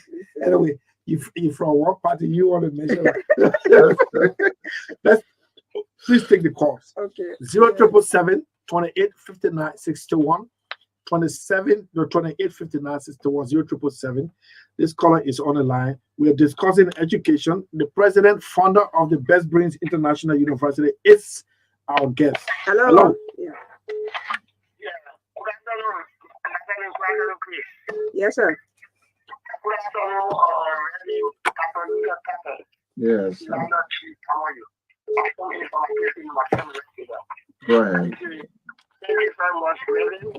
We don't need, we just need to go out there and emphasize on these issues. We have helped a lot of Nigerians in the field of education, and we are aware of those help. And we are there. And you are just saying one thing, that people go and just do that in the street and all that stuff. All of these things that circle around, we are not just honest to ourselves and our country at large. If we are honest to our country, this country will be built, and that's why our president is about to force in real to just be honest, simple. Okay. All right. So, all right, Chief. Thanks for placing your call. Let's stick to 1 minute. Hello. Thanks, Madeline. Good afternoon. Yeah, it's good to have you on. It's a pleasure. Good afternoon to Dr. Tate and Uncle Chris. I'm going from District 4, and this is Voice of Apple Equation. Well, I listened to Dr. Tate, and Dr. Tate, I must commend you because from your explanation, it tells me that you are an expert in education, and I highly appreciate you. But I have this concern, one thing I know that we can do in Liberia that we have not been doing over the years, I don't know whether it is due to the lack of supervision, it has to do with this issue of the curriculum. Sometimes if the curriculum is revised, it gives our people broad knowledge on what is happening outside there. So I care to ask you, how many years do you think we should confine ourselves to our curriculum before it being revised? Okay. Okay. Yes. Hello. Hello. Okay. So yeah. Hello. Hello. Yes, sir. Yeah, good afternoon, Magdalene. Good afternoon, Chris, and to the studio. My king's name, Mr. Tape. So I have two questions for you. So tell me, really, how do you look at the educational system? How do you grade it since you people took over? In fact, my country, people are sitting, they how we call it, going to the tools and all that stuff in dust. So how do you look at it? Secondly, there's a girl in Rwanda asking for help to get her master's degree in China. And what is your plan in helping this girl? Thank you. Let me just remain there. Why is your own plan to help the young woman? My goal is if I'm in a position of Honorable Capet, who has a school, and I don't know why they say that the private people, the school will be more advanced than the government's institution. Okay. What's this issue? Second, I'm not convinced, but I'm not convinced. I'll let you go. I'll make you verse. I'm not convinced. Let me let you go. Yeah. Hello. Hello, Madeline. Yeah. Good afternoon. My name is, and I'm calling from the Roundfield Highway. Chief, how you doing, sir? I'm Okay. I want to thank Reverend Talbot so much. This is somebody I admire. From his office, we have talked, and I am so grateful. I just want to thank him for the dreams he had for education, for his school. I want to see we will promote him. Thank you very much. Okay. Yes, sir. Thanks for placing your call as well. Hello. Hello? Yes, sir. Yeah, this is Milton. I'm trying to show. Okay, it's good to have you on. Okay. I want to commend your student guests for the contribution to education in Liberia. But then I have a concern. What a period of time you do one person has to contribute to education immensely, but then there is a bad practice in the interest for which teachers are being placed on 10 months salary. Why is one of those that contribute to education payment? Why should teacher be placed on 10 months salary rather than 12 months? Thank you. You said teachers should be placed on what? Teachers are placed on 10 months on salary. Why? Oh, okay. I want to build the education immensely for which I must commend. Oh, okay. Okay. Like, man, you've been affected too as well. Anyway, hello. Good afternoon, Steve Magdalene. Yes, sir. Let me say good afternoon to Uncle Chris. Good afternoon, Reverend Tato Luther Capel. My name is Joe Kamwa. Before you finish speaking to the whole world, all your time finish, Chief. I joined this afternoon from around the Soaking community. Okay. This is Magdalene. We really appreciate Tato Capel for the talking point and a kind of issue in reflect on this radio this afternoon. Okay. These are people that some of us have followed over the year and will be making their intellectual ability. Okay. So I would just want to appeal to him because currently as we speak, the Ministry of Education has come over plans to see how best the fewer schools can adapt to it.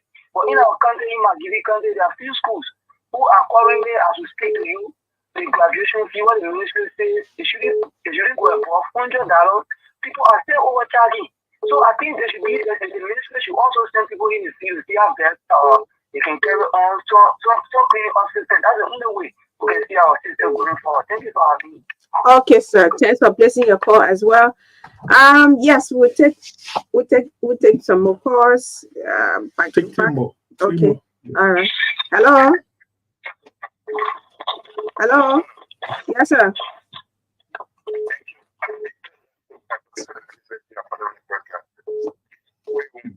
Chief, I know whether you on motorbike, you gotta get on you. Tell the bike man to wait for you so you can finish making your call. Yeah, but I think it's better now. Okay. Okay.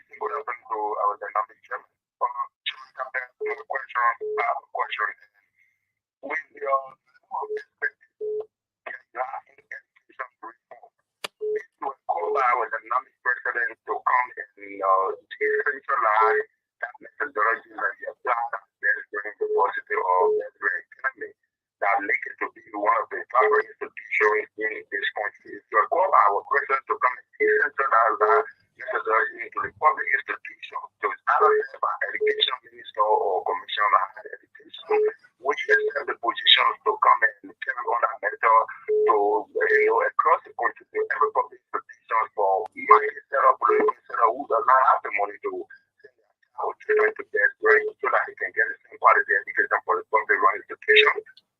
Okay. Yes. Yeah. Okay. Hello. Yeah, Yes, sir.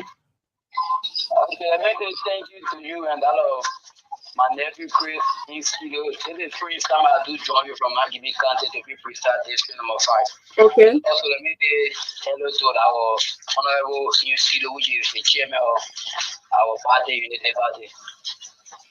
I will tell you thank you for the idea he bringing on board. But what I want to say is that the strong state government really works in the favor of the Liberian people because some of us we stood in the gap to campaign for this party based on change. Mm-hmm. So we are asking to really work hard. We know it's not easy, but asking is to not forget our promise. Really work hard to make sure that things work in favor. Thank you. Okay. All right. Yeah. I hope. Yeah. Yeah. We'll take one more. Yeah, take it from here. Okay. Yeah. Hello. Yeah, good afternoon. How are you? Yes, sir. My name is Ben York, a student for the Water Community. Yes, sir. Yes, thank you for this topic. But my suggestion would be like, is it possible for the journalists or the radio station, like the one we are listening to, and all others, to look for sponsors to put this on the radio, the civic, to put on the radio all the time to be a special program because it depends on education, initial education alone. Then everybody will go to school to learn civics. But when it's on the radio or on the TV, now the common people, the other people in the village, in some of countries, they want to follow and see that what is happening in the Africa. Caller, let me tell you why it is possible, but let me tell you why we do usually. Man, we took 3 months here free of charge. decent white bill or white act. We read it here one by one. We have our friends interpreting them. Mhm. From there, we went to the Constitution. Yeah. From there, we went to another document. The We code did of conduct. code of conduct. Yeah. We did the agriculture. Mm. No one has ever called us to say, let's continue this. And we deliberately dropped some of those things to see who will call or who have interest in these things. To say, let's continue, we can pay for it.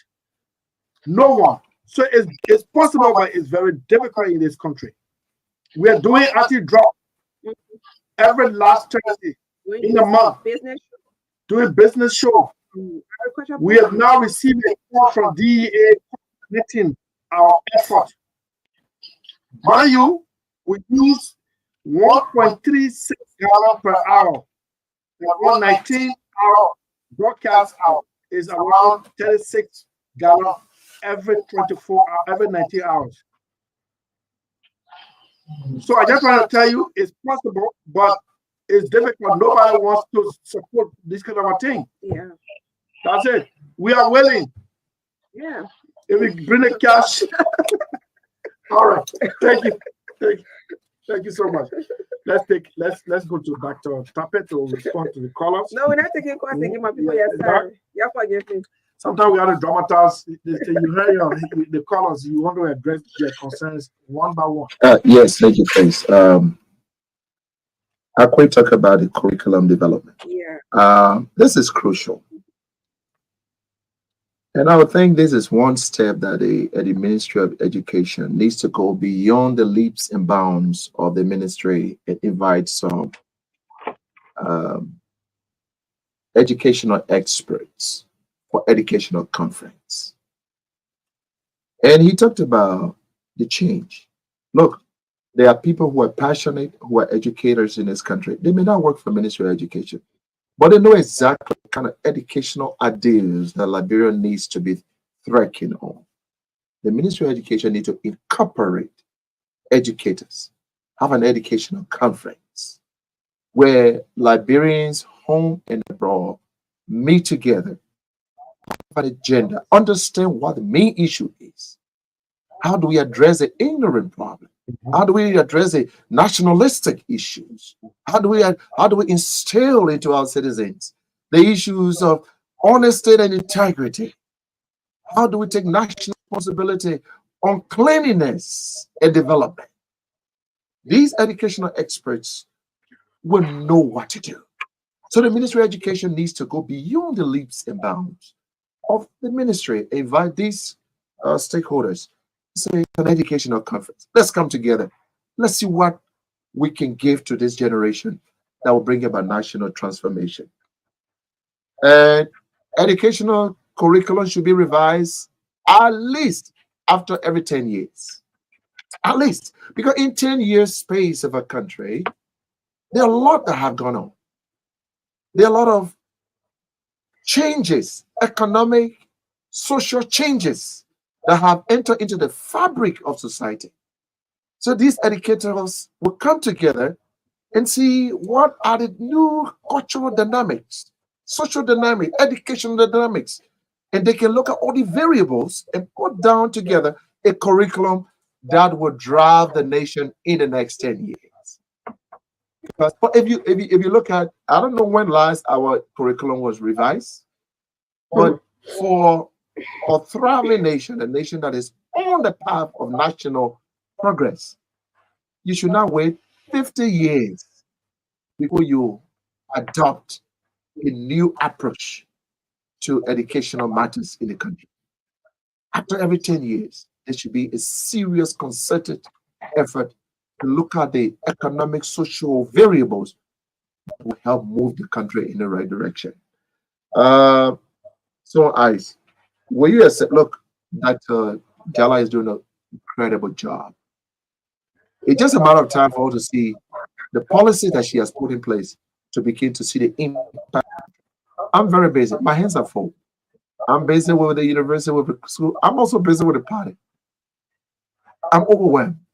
But as an educator, whenever I'm invited to discuss about what we need to do, what approaches we need, I will avail and share my expertise. But that just so Jala is doing an incredible job, and I don't think she should be changed. I think she's my minister, and I support 100%. Any idea that I can share to make sure that we head in the right direction, I will do so, most definitely. Um, yeah. So someone asked, you pay teachers for 10 months. Rehearse a press release. Well, uh, You rehearse it now. most of the teachers in Liberia, for instance, most of them are now full time. Everyone who's a full time teacher in our school gets 12 months salary. Those who are not full time, they just work with a academic calendar, will do a 10 month. But those who are full time, so it's not all across. There are some who are not. There are some who are. Well, it's nice being with you, Chris. Thank you for this invite. I appreciate that you're my finally dragged me to the studio, and I Yeah, enjoy sure. my time. And thank you so much. The disenchanted you pissed. What is it? What is it? I mean, he said you have to do more We are because doing. Let me tell you, young man. We are every Tuesday and Thursday. I'm at the National Party headquarters. I can tell you, and I can say this, and I'll be on record. From January, February next year, the jobs will be too much in this country. okay. So relax. You want to say that again? You on record already? The plans and policy that are put in place for early next year, the the investment that will be coming to this country, Liberians enjoy. They will forever be grateful that they made Joseph Boakai the president of the republic. This man see his presidency not to bluff. He see as a calling. He see as a divine calling from God to make sure that his people's lives are changed, improved for the better. From January, February next year, Liberians will be happy. They'll be on their knees praying and thanking God for Joseph Boakai because the country will hit a new target of national prosperity. By God's grace, it will happen. Okay, before you leave, anyone who want to send a child to BBIU, these are the number to call: 0770 742 325. Again, 070 742 325. Okay. Somebody say, please tell him we are vexed. I mean, you don't be very of a man. Don't worry. Yes, they say give love. You know, we Yes. keep Don't worry. the statement you just made.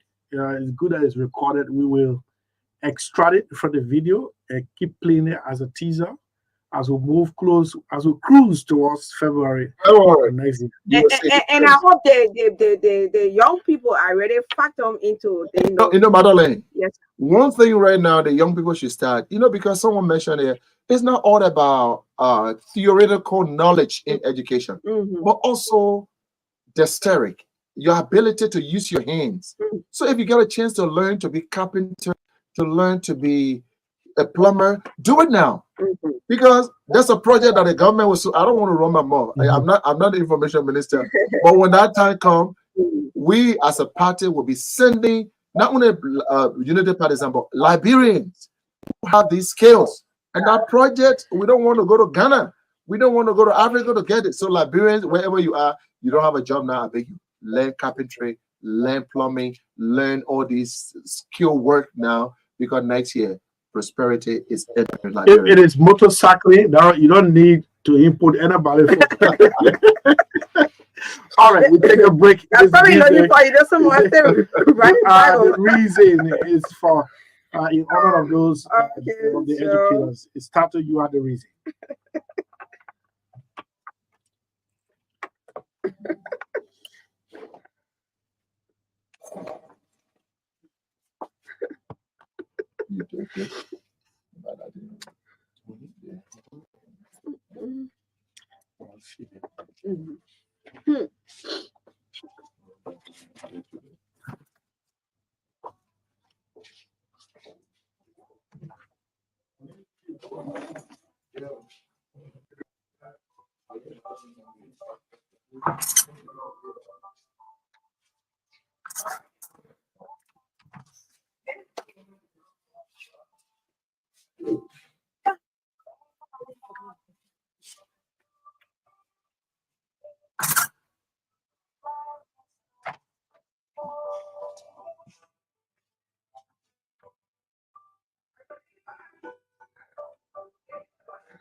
Is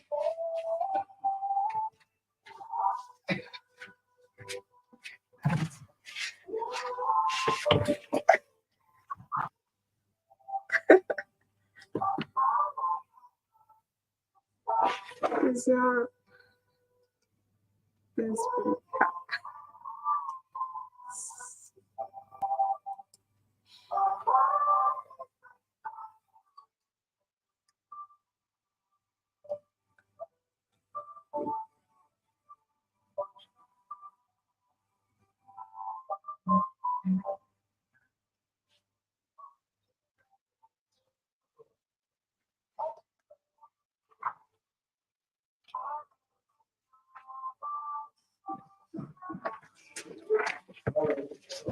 Sit down, man. Yeah. I want to read it.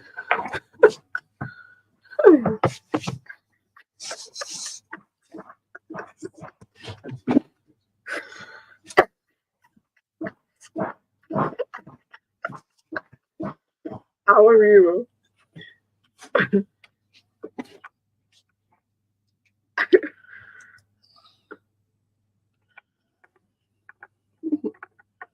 And I will always remember the things that you said. Yeah. If you can read these words on the wall, tell Yeah. the teacher thank you. Yeah. So up next is the news for the executive mansion, and I want to believe the biggest news maker of the day is Arthur Siaka Massacre, Director General, Bureau of State Enterprise. Arthur Siaka Massacre. I don't know which country he's from. Even no sell. Siaka. Massacre? Siaka. Lofa? No, man. I don't know for Cape Mount. No, Lofa That's not or my Bone? name. Siaka? That's No, not my name. I think I'm on the Massacre. Man. Forget that Siaka, he could have taken it from somewhere. Yeah. Sometimes it's borrowed. The man is the biggest newsmaker in Liberia today. The executive mansion has broken silence on his report. He and his team compiled and submitted to the presidency. And this is what President Joseph Yuma Boakai has said. This press release is a dispatch from Beijing, China. And Magdalene will read it out to you. Then we'll make it. You want me to read everything? Yes. Okay. So with great pleasure, President Joseph Yuma Boakai Senior has reiterated his commitment to regulating and capping the salaries and benefits of executives and board members of state-owned enterprises. The president emphasized the need for compensations to be in line with the economic realities of the country, signaling a significant step towards ensuring probity. I hope I'm right. The judicious use of public resources, transparency, and accountability within the public sector. President Boakai spoke when he received a comprehensive report from the Bureau of State Enterprises, which outlined the outcomes of a thorough review of remunerations, stipends, and operational inefficiencies across various state-owned enterprises.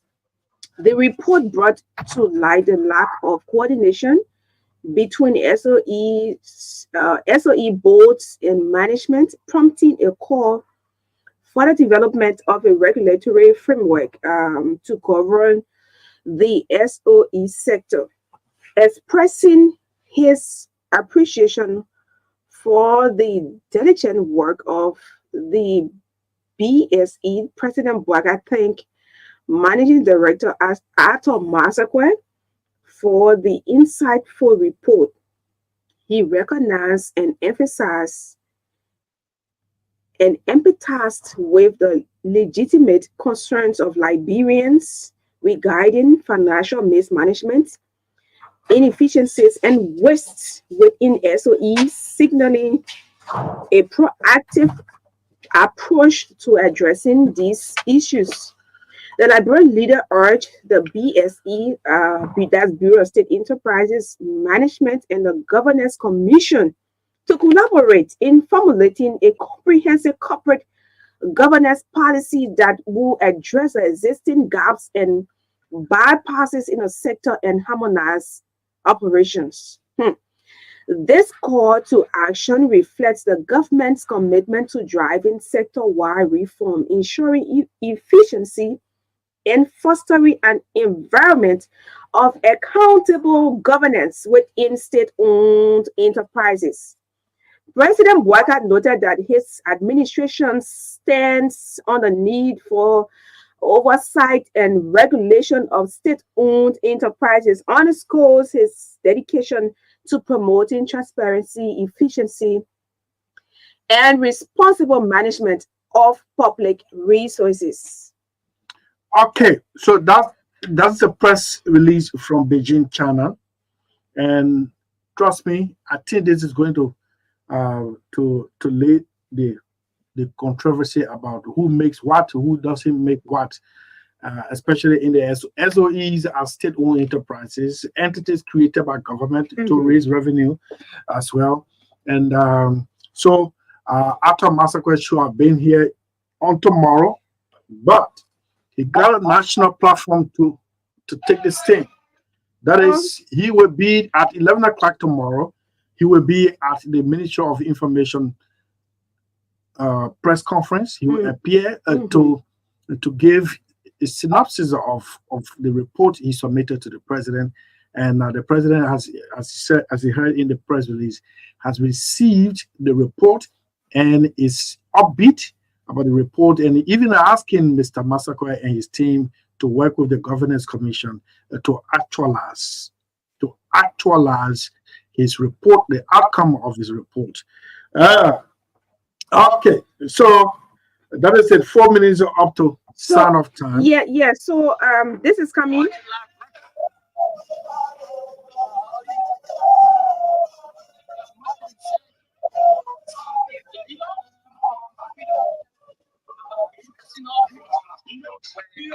So those of you listening, yes, this is CDC militant. They merge themselves to await their leader, Jefferson Kochi, the group of young people going to wait for him at the radio station. Yeah, I wish it had.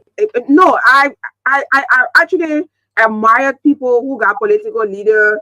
They got their supporter, those that they are supporting. That's awesome. Yeah, but I wish, right. Yeah, that's a right, a constitutional right, and they need to exercise. What I'm worrying on now is for my children to start school tomorrow. That's all my mind. So, quite I say the DTV online. I just wish people, a lot of 85% at least can have, opportunities and to go to school, start working, and then you don't even have to wait to the airport to wait for your political leader.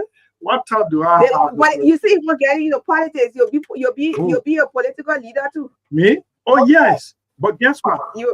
Where I will beat the other people, empowerment will be my area. So the other people, I don't like people to just be following me all the time. So the other people not get empowerment. Oh, well, they will not match my own. They will not match. And you ready? They will not match. You don't even know the play again. No. I mean, you are on record. Yes, you are on record. Seriously. How do you have some other charges behind you all along? See the number of scholarships China is offering. Should we leave that and be having Meditate Day? I want to get Meditate anyway. That's their own stuff. Chief, tomorrow Magdalene will be here, and I'll be here. All right. You please go with this No, Chief. I really want to say thank you so much for always giving me the opportunity to attend trainings. Very important. The last time, since you want me to say, okay, before you go for any workshop, I should approve. Yeah, the workshop is too much. When the implementing partner want to eat donor money, everything you used to workshop. Man, you gotta keep capacity building. I've built your capacity. You can say you're supposed to be calling workshop here now. Huh? No means and violence. I know. Cut the show off. Huh? Yeah, we have to go. Yeah, we gotta go. See you on Monday.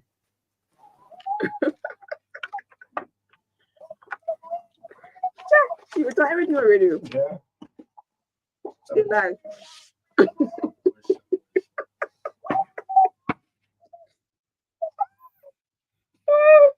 Watch out.